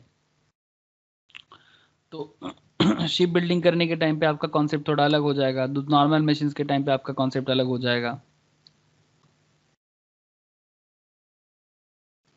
लुक एट हियर, जस्ट देखो, यहाँ पर सारा का सारा ये शिप बना रहा है, ठीक है। तो इसमें ये जहाँ पर ये बन रहा है इसको ज़्यादा आप इधर उधर नहीं कर सकते, आपको इसको एकदम फिक्स पोजीशंस पे रख के इस पे काम करना होगा। तो आपका कॉन्सेप्ट भी उसी के हिसाब से बनाना पड़ेगा कि जो शिप को जिस तरह से बनाया जाएगा आपको उसी तरह से सोचना है कि मशीन्स, मेन टूल, सारा का सारा इसके पास जाएगा, शिप किसी किसी के पास नहीं आएगा, ठीक है। मिक्स लेआउट और कंबाइंड लेआउट भी कुछ होते हैं, ठीक है। ये देखो, raw materials for components in and components, ठीक है। तो इसमें देखो lathe, drilling machines, grinding machines, फिर फिनिश प्रोडक्ट। फिर कंपोनेंट्स में 3 लेद, 2 मिलिंग, 3 ग्राइंडिंग, डिपेंड करता है जैसा जैसा मशीन से। ज़्यादा कॉम्प्लेक्स नहीं बनाना है कॉन्सेप्ट को, जैसे आप किसी ऑर्गेनाइजेशन पे काम करोगे तो आपको पता चल ही जाएगा। गियर कटिंग, ग्राइंडिंग, प्लेटिंग, इसको समझना पड़ता है। तो इसको लेआउट बोलते हैं, लेआउट सर्विस फैसिलिटीज। लेआउट में आपको मेनली क्या है कि आपको ऑर्गेनाइजेशन पे ज़्यादा बॉटलनेक्स ना आए, ये आपको ध्यान देना है। Avoidance of unnecessary and costly changes, better production. साहब अपने घर का मतलब आपके घर के में जो आपका ये है ना, वो क्या बोलते हैं उसको, सिंपल फ्रिज है, आपका वाटर प्यूरिफायर है, उसी से आप समझ सकते हो, ठीक है। ज़्यादा कॉस्टली चेंजेस ना हो, बेटर प्रोडक्शन कंट्रोल हो, बेटर सुपरविजन हो, इकोनॉमिक्स इन हैंडलिंग हो, ज़्यादा खर्चा ना करना पड़े। कौन चाहते किसी भी चीज़ में फालतू का खर्चा करने, ऐसा कंप्यूटर खरीदो जो ज़्यादा खर्चा ना करवाए आपको, ठीक है। तो इस तरह का कॉन्सेप्ट में आपको सोचना चाहिए कि भाई आपका डिजाइन कैसा होगा, लेआउट कैसा होगा। There are lots of thing you have to understand. तो इसीलिए यहाँ पर ये पॉइंट बहुत वाइटल हो जाते हैं कि इंपॉर्टेंस ऑफ लेआउट। तो प्लीज एक बार, better supervision, economies in handling, effective use of available area, improve employees morale, मतलब उनको काम करने में अगर अच्छा लगेगा तो मोरल भी अच्छा रहेगा ना। Cheerful and confident. Employees' morale is achieved when workers are cheerful and confident. The state of mental condition is vital to the success of any organizations. तो वो cheerful रहेगा. Improved quality control, improved utilizations of labor, minimizations of production delays and minimum equipment investment. इसके ऊपर कुछ important matrix है, मैं आपको ma'am ये करा देंगे आपको, डोंट वरी, ये मैम करवा देंगे। मैट्रिक्स कुछ है इसका, ठीक है। एंड लास्ट में आता है आपका एग्रीगेट प्लानिंग। ये हम लोग नेक्स्ट वीडियोस में आपको बताते हैं कि रिसोर्स ऑफ एग्रीगेट प्लानिंग कैसे होते हैं, ठीक है। तो नेक्स्ट वीडियो में मिलते हैं।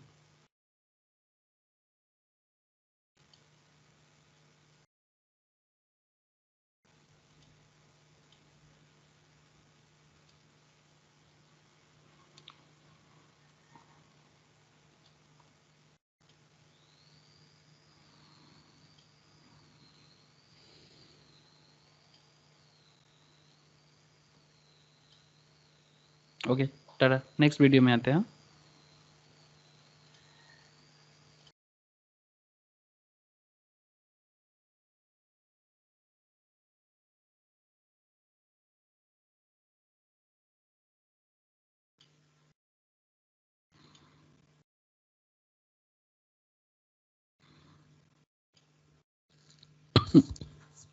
अच्छा, देखो, नेक्स्ट जिस पर्टिकुलर पॉइंट पे हम लोगों को बात करना है, दैट इज ये हम लोग ऑपरेशंस प्लानिंग का जो पॉइंट्स में है, उसमें नेक्स्ट पॉइंट है हम लोगों का रिसोर्स एग्रीगेट प्लानिंग। ठीक है, रिसोर्स एग्रीगेट प्लानिंग। अब ये रिसोर्स एग्रीगेट प्लानिंग जो है, रिसोर्स एग्रीगेट प्लानिंग क्या होता है?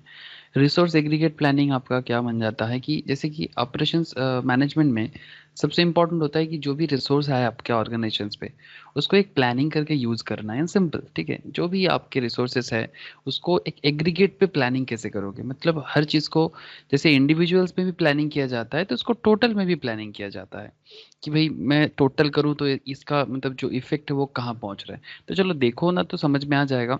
जैसे aggregate planning is an intermediate term of planning decisions. Intermediate term है एक प्लानिंग डिसीजंस का। जैसे it is the process of planning the quantity and timing of output, मतलब कितना क्वांटिटी हम लोग उसमें यूज कर रहे हैं और कितना आउटपुट मुझे मिल रहा है इंटरमीडिएट टाइम होराइजन के अंदर, 3 मंथ्स टू 1 ईयर, 3 महीने से लेके 1 साल के अंदर। With in this range the physical facilities are assumed to be fixed for the planning period. Therefore, fluctuation in demand must be made by various labor and inventory schedule. Okay, aggregate planning seeks the best combinations to minimize cost. Aggregate planning जो है वो आपको cost को कम करने के लिए एक best combinations माना जाता है। तो इस पर्टिकुलर पॉइंट को देखते हुए एग्रीगेट प्लानिंग एक बहुत वाइटल पॉइंट है कि जो एक एग्रीगेट लेवल में आप अपने ऑर्गेनाइजेशंस को एक ओवरऑल पॉइंट ऑफ व्यू से प्लानिंग करते हो कि कैसे हम इसको प्लान करें। Production planning in the intermediate range of time is termed aggregate planning. It is दस called because the demand of on facilities and available capacities is specified in aggregate quantities. For example, aggregate quantities of number of automobile vehicles. Just try to understand कि एक particular company, जैसे कि मानो कि Volkswagen या फिर BMW या फिर आप मर्सिडीज, जो भी आपको ऑटोमोबाइल्स पसंद है आप ले लो, कि वो कंपनी ये एग्रीगेट कर रहा है कि उसको कितना क्वांटिटी ऑफ ऑटोमोबाइल मैन्युफैक्चर करना है। अब aggregate number of shops etcetera, मतलब कितना टोटल नंबर ऑफ शॉप्स बनाना है। वो भी मतलब जो साबुन का दुकान चलाते हैं वो तो वो फैक्ट्रीज में सोच रहे हैं लक्ष्य अपना कितना number of aggregate number of shops उसको बनाना है। Here the total expected demand is specified without regard to the product mix that makes up the specified figure. मतलब समझ रहे हो ना, मतलब कौन सा गाड़ी बनाएंगे, मतलब अलग अलग होते हैं ना, जैसे मारुति सुजुकी का ले लो या फिर आप जैसे मारुति सुजुकी में ऑल्टो आता है, एस क्रॉस आता है। ठीक है, तो there are varieties kind of, मतलब एक ही कंपनी के अंदर काफी सारा अलग अलग ब्रांड्स होते हैं। जैसे आप मोबाइल फोन में ही देख लो ना कि जैसे ये जो Xiaomi है, रियलमी है। ठीक है, ये Xiaomi रियलमी ये सब एक ही कंपनी का है, बट ये लोग क्या करते हैं ना, अलग अलग ब्रांड नेम यूज करके उसको मार्केट में सेल करते हैं, लोगों को नहीं पता चलता है। जैसे कि वन प्लस भी उन्हीं का है। तो अलग अलग लोगों के रेंज के लिए वो प्रोडक्ट स्पेसिफाइंग करते हैं, प्रोडक्ट मिक्स यूज करते हैं, प्रोडक्ट सेगमेंटेशन करते हैं, फिर उसको मार्केट में लॉन्च करते हैं।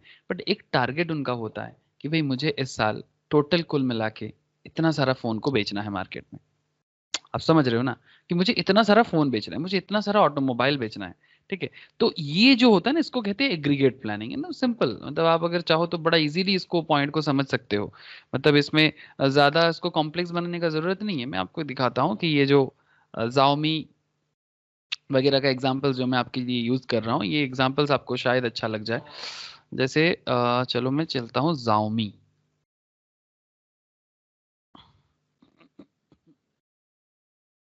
ये देखो Xiaomi जो है, ये आपका रेडमी Xiaomi। ठीक है, ये एक चाइनीज मल्टीनेशनल्स कंपनी है, आपको दिख ही रहा है।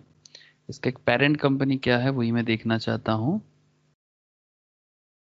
पोकोफोन भी इन्हीं का है, देख रहे हो, इन्हीं का। ये देखो जो मी है, मी के अंदर क्या क्या आता है देखो, पोकोफोन, रेडमी, मिजिया, मी, इतना सारा कंपनी इसके अंदर आ गया। ओप्पो वीवो सेम कंपनी इसके अंडर में आते हैं। सब्सिडीज है देखो, यूपिन, सुमी। ठीक है, तो इतना सारा कंपनी, एक क्या सोचते हैं, इनका दिमाग में चलता है कि मुझे पूरा साल भर में इतना सारा मतलब फोन मुझे सेल करना है। तो उसके लिए अगर मैं चाहे अलग अलग डिजाइन ही क्यों ना, मतलब अलग अलग ब्रांड का नेम भी क्यों ना दे दूं। ठीक है, जैसे वन प्लस, अगर मैं आपको वन प्लस में ही लेके चलूं, वो भी आपको समझ में आएगा कि वन प्लस का भी अलग अलग उसका भी प्रोडक्ट में देख सकते हो आप। वन प्लस का अच्छा, करंटली मुझे समझ में नहीं आ रहा है, ठीक है, अगर बाद में पता चले तो मैं बता दूंगा, डोंट वरी। बेसिक पॉइंट जो है वो तो समझ में आ गया आपको, बस इतना ही काफ़ी है कि जैसे मी है, मी के अंदर आपको पोको दिख रहा है, मी दिख रहा है, Xiaomi दिख रहा है, रेडमी दिख रहा है, तो ये जो आपका कॉन्सेप्ट है, ठीक है, this is the main theme, ठीक है, this is the main theme कि एग्रीगेट प्लानिंग, कि भाई मुझे इस साल में इतना फोन सेल करना है, मुझे इस साल में इतना ऑटोमोबाइल सेल करना है, दैट्स इट। तो while dealing with the productions problem, the planning process is normally divided into 3 categories. एक होता है लॉन्ग रेंज कॉन्सेप्ट में आप चल सकते हो, long range planning which deals with strategic decisions such as purchase of facilities, introduction of new products, process, etc. Short term planning भी कर सकते हो, which deals with day to day work, scheduling and sometimes inventory problems. Intermediate planning और aggregate planning which is the between long range and short range. ये जो intermediate planning है ना, ये आपका long range and short range का ना एक मीडिएटर की तरह काम करते हैं, which is concern in generally acceptable planning, taking the load on hand and the facilities available into considerations. In aggregate planning, the management formulates a general strategy by which capacity can be made to satisfy demand in a most economical way during a specific moderate time period. कि भाई इस particular time period में, जैसे अभी winter season चल रहा है, ठीक है, तो इस पर्टिकुलर विंटर सीजन में जो जैसे इंडिया में winter season normally except hilly region winter season जो है इंडिया का, जो अगर आप इंडिया का प्लेन्स देखो, ठीक है, इंडिया में वास्ट प्लेन्स है, जैसे कि हिल्स है इंडिया में, obviously there are lots of mountainous range, specially Himalayas, Western Ghats, Eastern Ghats. मैं आपको अगर इंडिया का मैप भी अगर दिखा दूं, आपको समझ में आ जाएगा कि ये जो इंडिया का मैप बहुत इंपॉर्टेंट क्यों हो जाते हैं, जानते हो? बिकॉज इंडिया का मैप इसलिए बार बार मेरे लिए इंपॉर्टेंट हो जाते हैं कि इसमें आपको ये समझ में आ जाएगा कि मार्केट क्या है, ठीक है। देखो, कॉस्टिंग पढ़ेंगे, चार्टर्ड करेंगे, तो मार्केट तो समझना पड़ेगा ना, कि मार्केट होगा तभी ना। जैसे ये देखो, मैं जो आपको बता रहा था, इंडिया का अगर आप हिल्स को छोड़ दो, ठीक है, दिस इज द इंडिया का हिल्स,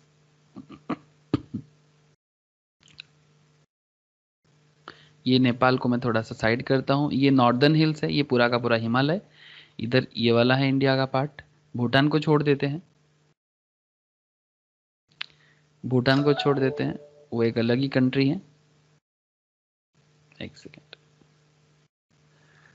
अगर आप इधर, ये आपका अरुणाचल हो गया, ठीक है, ये पूरा का पूरा ये एरिया भी थोड़ा सा ठंडा रहता है, ठीक है। और अगर आप इधर देखो तो ये पूरा वेस्टर्न घाट्स एरिया है, ये भी ठंडे में चलते हैं, ठीक है।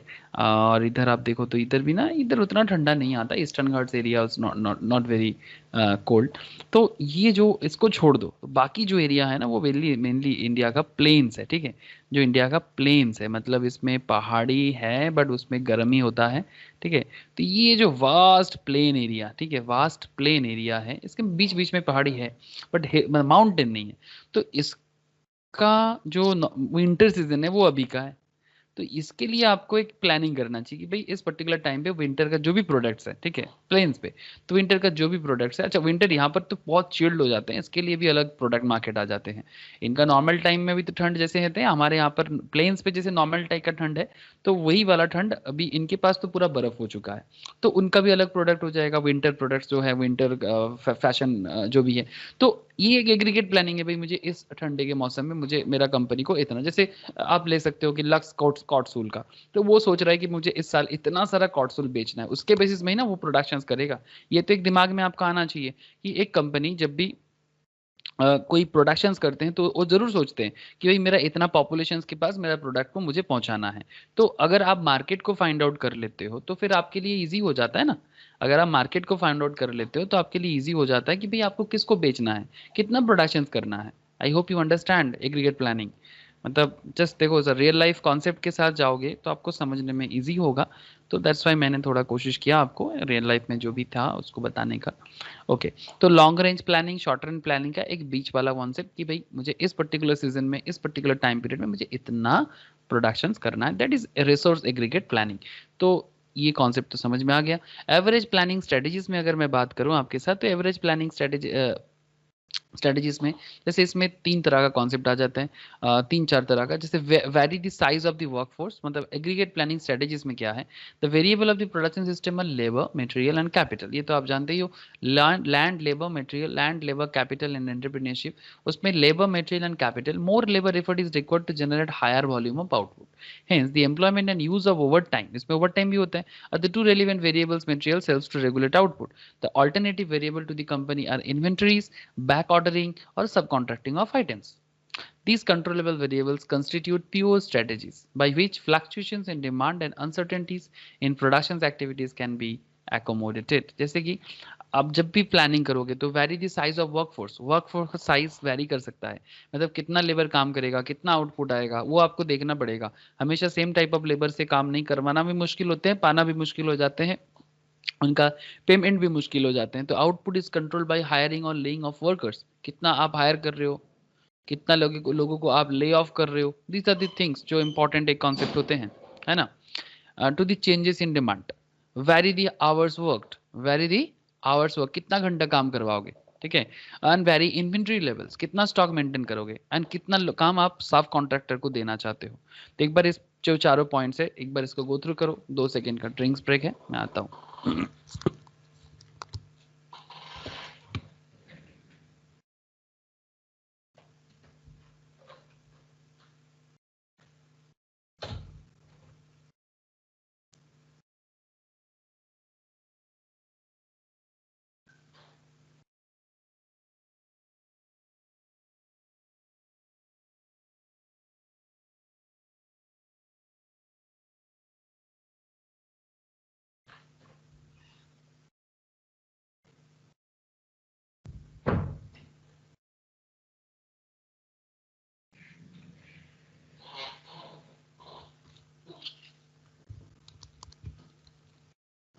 ओके, तो देखो ड्रिंक्स ब्रेक से आ गए।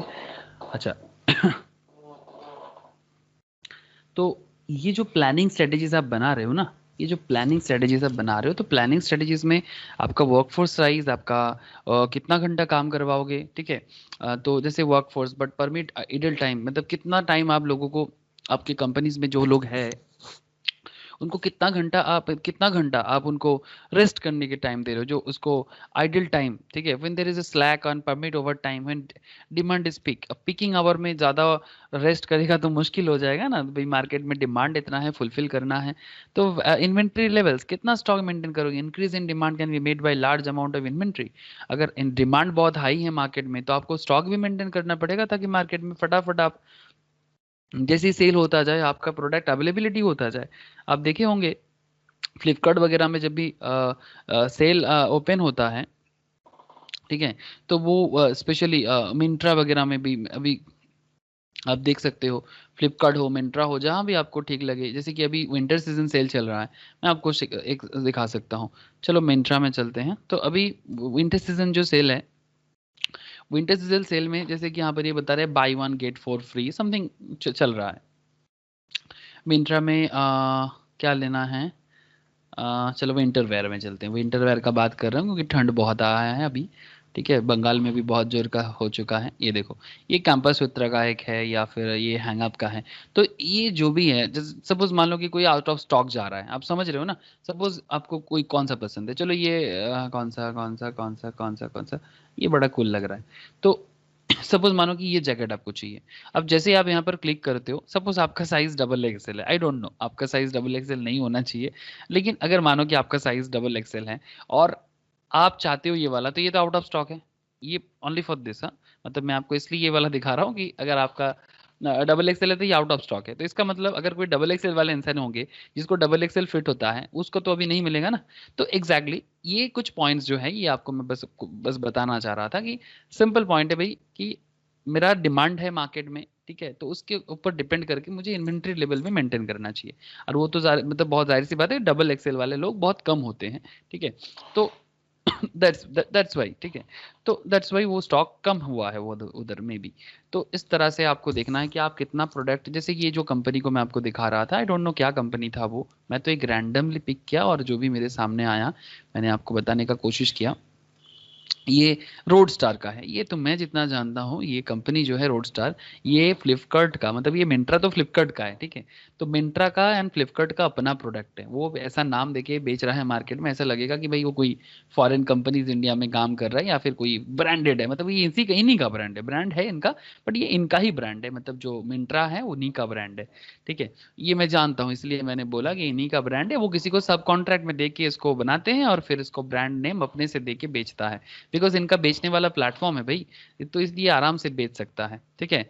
बस ये क्या करते हैं ना, ये मॉडल वगैरह में खर्चा करते हैं, जैसे ये मॉडलिंग कर रहा है ना, तो ये मॉडल वगैरह में खर्चा करते हैं, दैट्स सिंपल कुछ ट्रिक्स ये बिजनेस में फॉलो करते हैं। ओके। अच्छा, एग्रीगेट प्लानिंग गाइडलाइंस क्या है? अब आपको बात करूंगा कि एग्रीगेट प्लानिंग गाइडलाइंस, जैसे कि determine corporate policy regarding controllable variables, determine corporate policy regarding controllable variables, सरकार का क्या पॉलिसीज चल रहा है, कॉर्पोरेट पॉलिसीज क्या है बिजनेस का। Use a good focused as a basis for planning, forecasting बहुत जबरदस्त होना चाहिए ना। Plan in proper units of capacity, maintain the stable workforce, maintain needed control over inventories, maintain flexibility to change, respond to demand in a controlled manner and evaluate planning on a regular basis. These are the points, याद रखिएगा इसको, जो आपको aggregate planning का guidelines करने में सुविधा होगा। ओके। अच्छा, कुछ एक प्रॉपर्टीज ऑफ एग्रीगेट प्लानिंग में अगर मैं बात करूं आपसे, ये बड़ा इंटरेस्टिंग है। इलस्ट्रेशंस वगैरह तो मैम आपको करा ही रहे हैं, तो फिर मैं उसमें ज़्यादा फोकस नहीं करूंगा। मैं बस आपको जो भी इसका थ्योरेटिकल कॉन्सेप्ट है उसी में बात करता हूं। प्रॉपर्टीज ऑफ एग्रीगेट प्लानिंग में अगर मैं बात करूं तो to facilitate the productions of manager, aggregate planning must have the following character, both output and sale should be expressed in a logical overall unit of measuring. For example, an automobile manufacturing company can say 1000 vehicles per year without giving the number of each variety of vehicle. मतलब कौन सा variety करेगा, जैसे मैं आपको बता रहा था, मुझे ज़्यादा गाड़ी का ब्रांड तो नहीं पता, बट फिर भी जैसे मारुति सुजुकी ऑल्टो है, मारुति सुजुकी एस क्रॉस है, मारुति सुजुकी, एक्चुअली मेरे घर में एस क्रॉस है, पापा पापा का, इसलिए मैंने एस क्रॉस का नाम ले लिया। मारुति सुजुकी का फिर क्या है, देयर आर लॉट्स ऑफ, मैं इतना ब्रांड नहीं जानता, जो भी हो आप समझ गए, इतना काफ़ी है। तो ये जितना सारा फोर व्हीलर्स है ना, तो वो कंपनी ये नहीं सोच रही कि मुझे कौन सा मॉडल लाना है, वो इतना देख रहे हैं कि वो मुझे 1000 vehicles पर ईयर बेचना है। तो that's the motto, without giving the number of each variety of vehicle. जैसे अगर मैं पेंट में बात करूं, ए paint industry can say 10,000 liters of paint and does not mention the qualities and quantities of each variety of colour.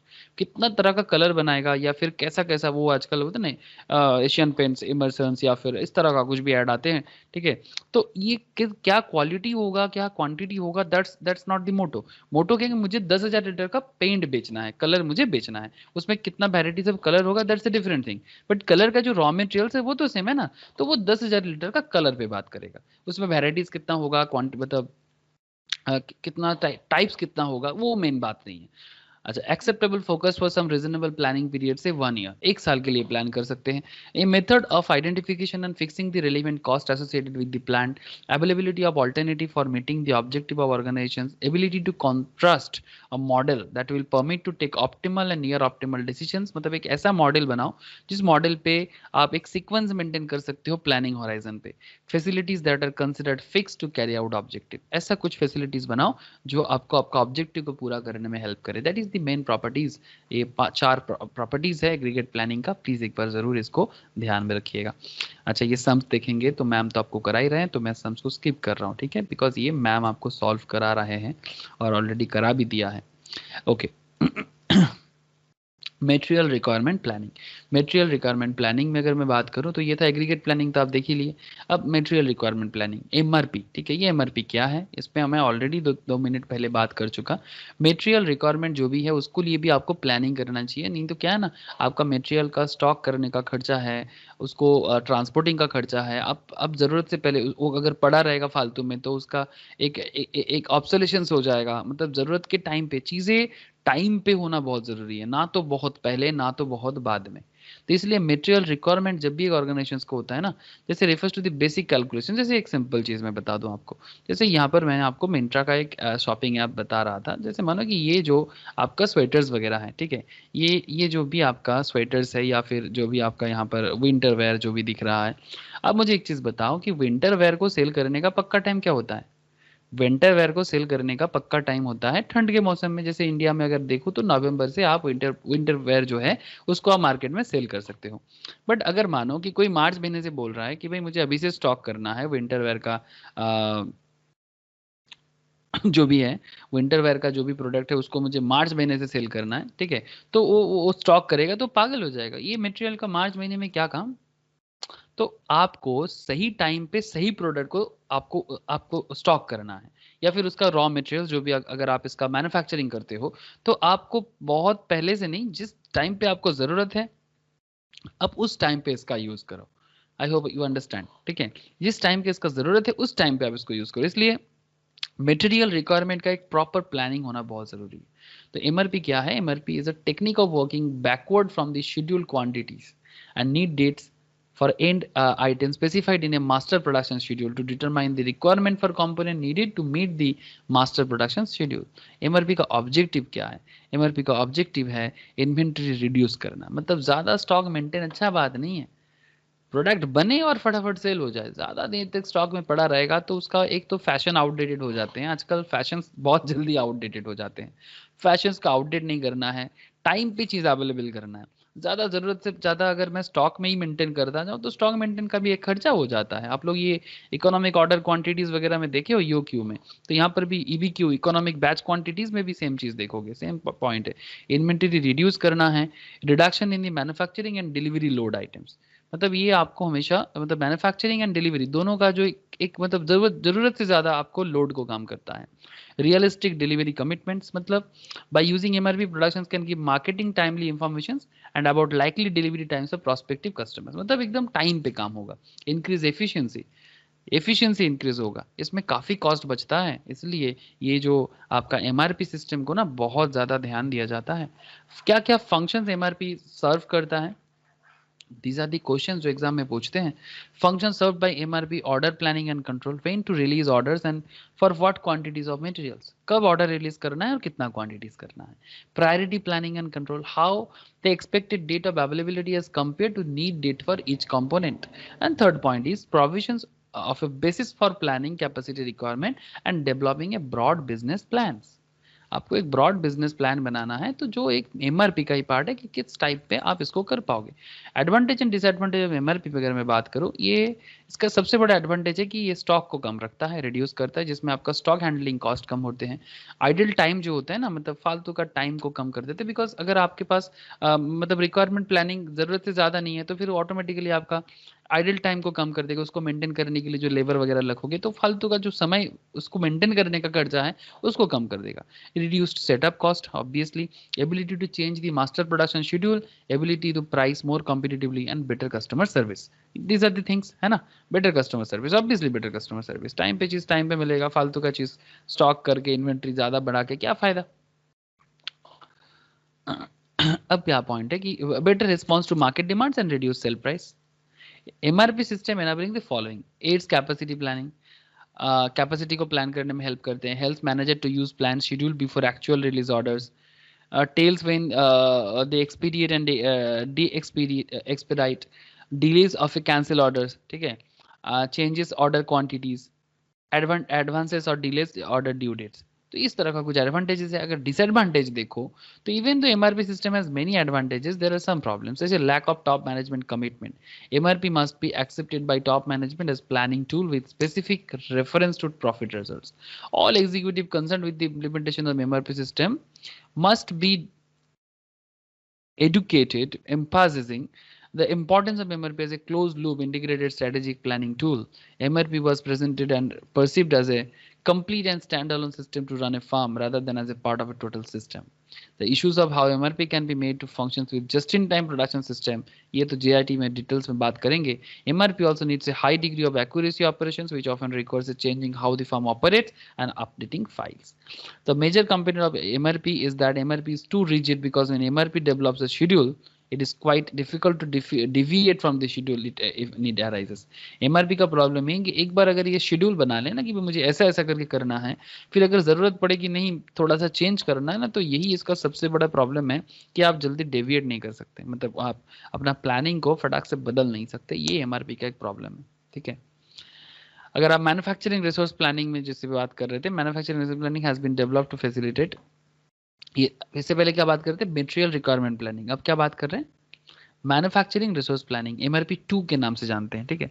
तो manufacturing करने के लिए भी आपको कुछ प्लानिंग करना चाहिए। It has been developed to facilitate manufacturing managers address the planning and controlling of a manufacturing process and of all its related support functions, जैसे कि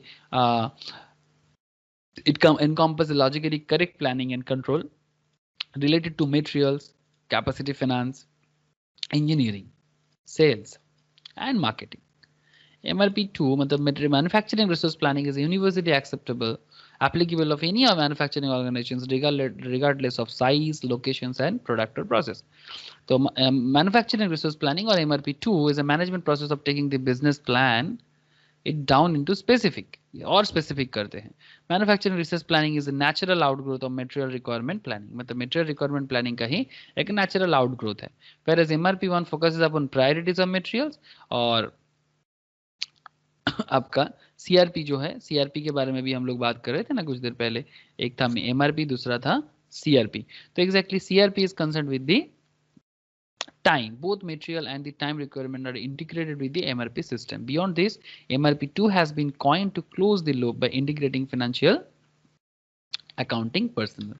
तो ये जो आपका MRP है, MRP के साथ साथ आपको आई होप आपको CRP याद है, CRP का फुल फॉर्म आप भूल तो नहीं गए ना?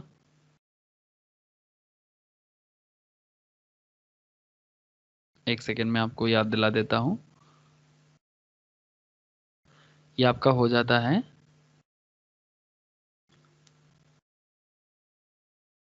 Capacity requirement planning, I am sorry, इसका फुल फॉर्म मुझे एकदम याद नहीं आ रहा था। CRP मतलब capacity requirement planning is concern with time. तो both material and the time requirement are integrated with the MRP system. Beyond this, MRP2 has been coined to close the loop by integrating financial, accounting, personnel, engineering, and marketing informations along with the production planning control activities और basic MRP system.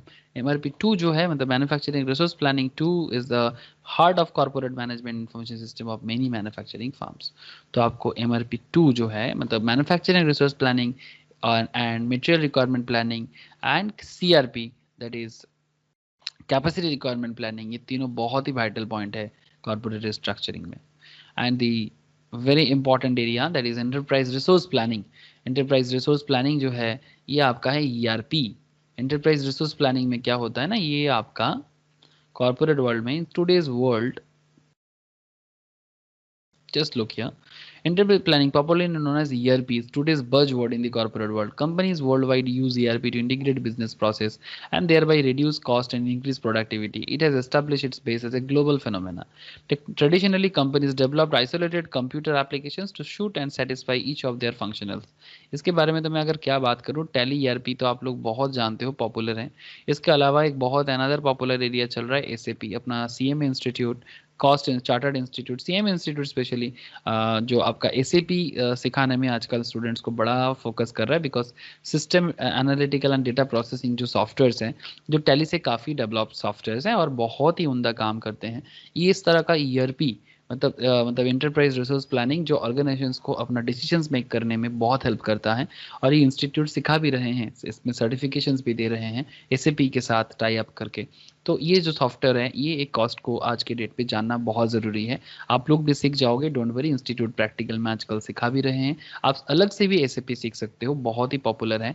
मतलब CMA and SAP FICO, finance and control, मतलब एक क्या बताओ sir, बहुत ही combination से top class. Material management का भी एक होता है इसमें.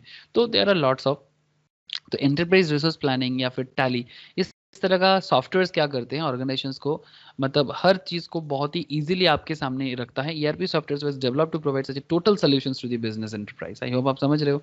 To be highly successful in today's global competitive market, it is necessary that business enterprises continuously strive for developing a high level of interactions and coordinations along the supply chain and improve in the area of quality, time to reach the market, customer satisfactions, performance and profitability.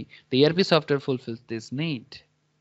आपको एक सवाल कर सकता है कि what is ERP तो इसका जवाब आप इस तरह से दे सकते हो तो आपको पूरा समझ में आ जाएगा। ऐसे तो आप ईआरपी सॉफ्टवेयर्स वगैरह जानते हो, बट ईआरपी अगर क्या है, रिसोर्स प्लानिंग क्या है, अगर एक सिंपल एक लाइन में या एक पैरा में बोलना पड़े तो ERP is a business process management software package developed for optimum use of resource of an enterprise in a planning manner. ERP integrates the entire enterprise starting from the supplier to the customers, covering logistic, financial, human resource, सब कुछ. This will enable the enterprise to increase productivity by reducing cost. ERP package है cost save करने का. Once the ERP is implemented, a single solution addresses the information needs of the whole organizations. पूरा का पूरा complete होता है. That is all about ERP. तो I think operations planning जो था एंड इकोनॉमिक बैच क्वांटिटी, ये तो मैम ने मैथ इसका करवा ही दिया। मतलब ये यू क्यू का ही एक कॉन्सेप्ट है जिसको हम लोग इकोनॉमिक ऑर्डर क्वांटिटी और इकोनॉमिक बैच क्वांटिटी, जो आप स्टैट्स में भी किए हो, सॉरी कॉस्ट में भी, एकदम प्योर कॉस्ट में भी किए हो मटेरियल मैनेजमेंट में, और आप फिर से यहाँ पर इसमें भी देख रहे हो। तो ये जो चैप्टर था दैट इज ऑपरेशंस प्लानिंग, या फिर जो स्टडी नोट 2 जो है, ये तो हम लोग एकदम कंप्लीट लेवल में कर चुके हैं। ठीक है, तो फिर आई डोंट थिंक कि आपको इस चैप्टर 2 में कोई भी दिक्कतें हैं। ठीक है, अभी हम लोग नेक्स्ट में फोकस कर लेंगे नेक्स्ट दिन में। जैसे कि नेक्स्ट दिन हम लोग स्टडी नोट 3 जिसमें हम लोग designing of operational system and control में बात करेंगे। ठीक है, तो ये ऑपरेशन प्लानिंग एंड कंट्रोल समझ में आ गया। नेक्स्ट दिन प्रोडक्ट डिजाइनिंग, उसमें फोकस करेंगे product life cycle, process selections, process planning. Don't worry, next class में इसको बहुत अच्छे से समझेंगे। आई होप आज का जो टॉपिक था दैट इज आपका theoretical concept of production planning and control का, आई होप आपको पूरा का पूरा समझ में आया। कोई दिक्कत हो तो आप मुझे पूछो। ठीक है, ऑपरेशंस प्लानिंग, ठीक है, ऑपरेशंस प्लानिंग ये चैप्टर काफ़ी लंबा चैप्टर था। आई होप मुझे नहीं लगता कि आपको दिक्कतें होगा। अगर मैथ्स तो बहुत इजी है और इसका कॉन्सेप्ट भी बहुत टफ भी नहीं है, बट एक बार गो थ्रू ज़रूर कर लेना। एंड आफ्टर दैट इसके नीचे जो भी क्वेश्चंस है, ठीक है, और वर्क बुक जो मैं आपको शेयर किया, वर्क बुक से भी इंस्टीट्यूट का जो वर्क बुक है उसमें जो भी क्वेश्चन है चैप्टर रिलेटेड, आप एक बार ज़रूर ट्राई करो। ठीक है, आई डोंट थिंक और कोई ज़रूरत होगी। ठीक है, okay sir, thank you, bye फिर, चलो टाटा टाटा।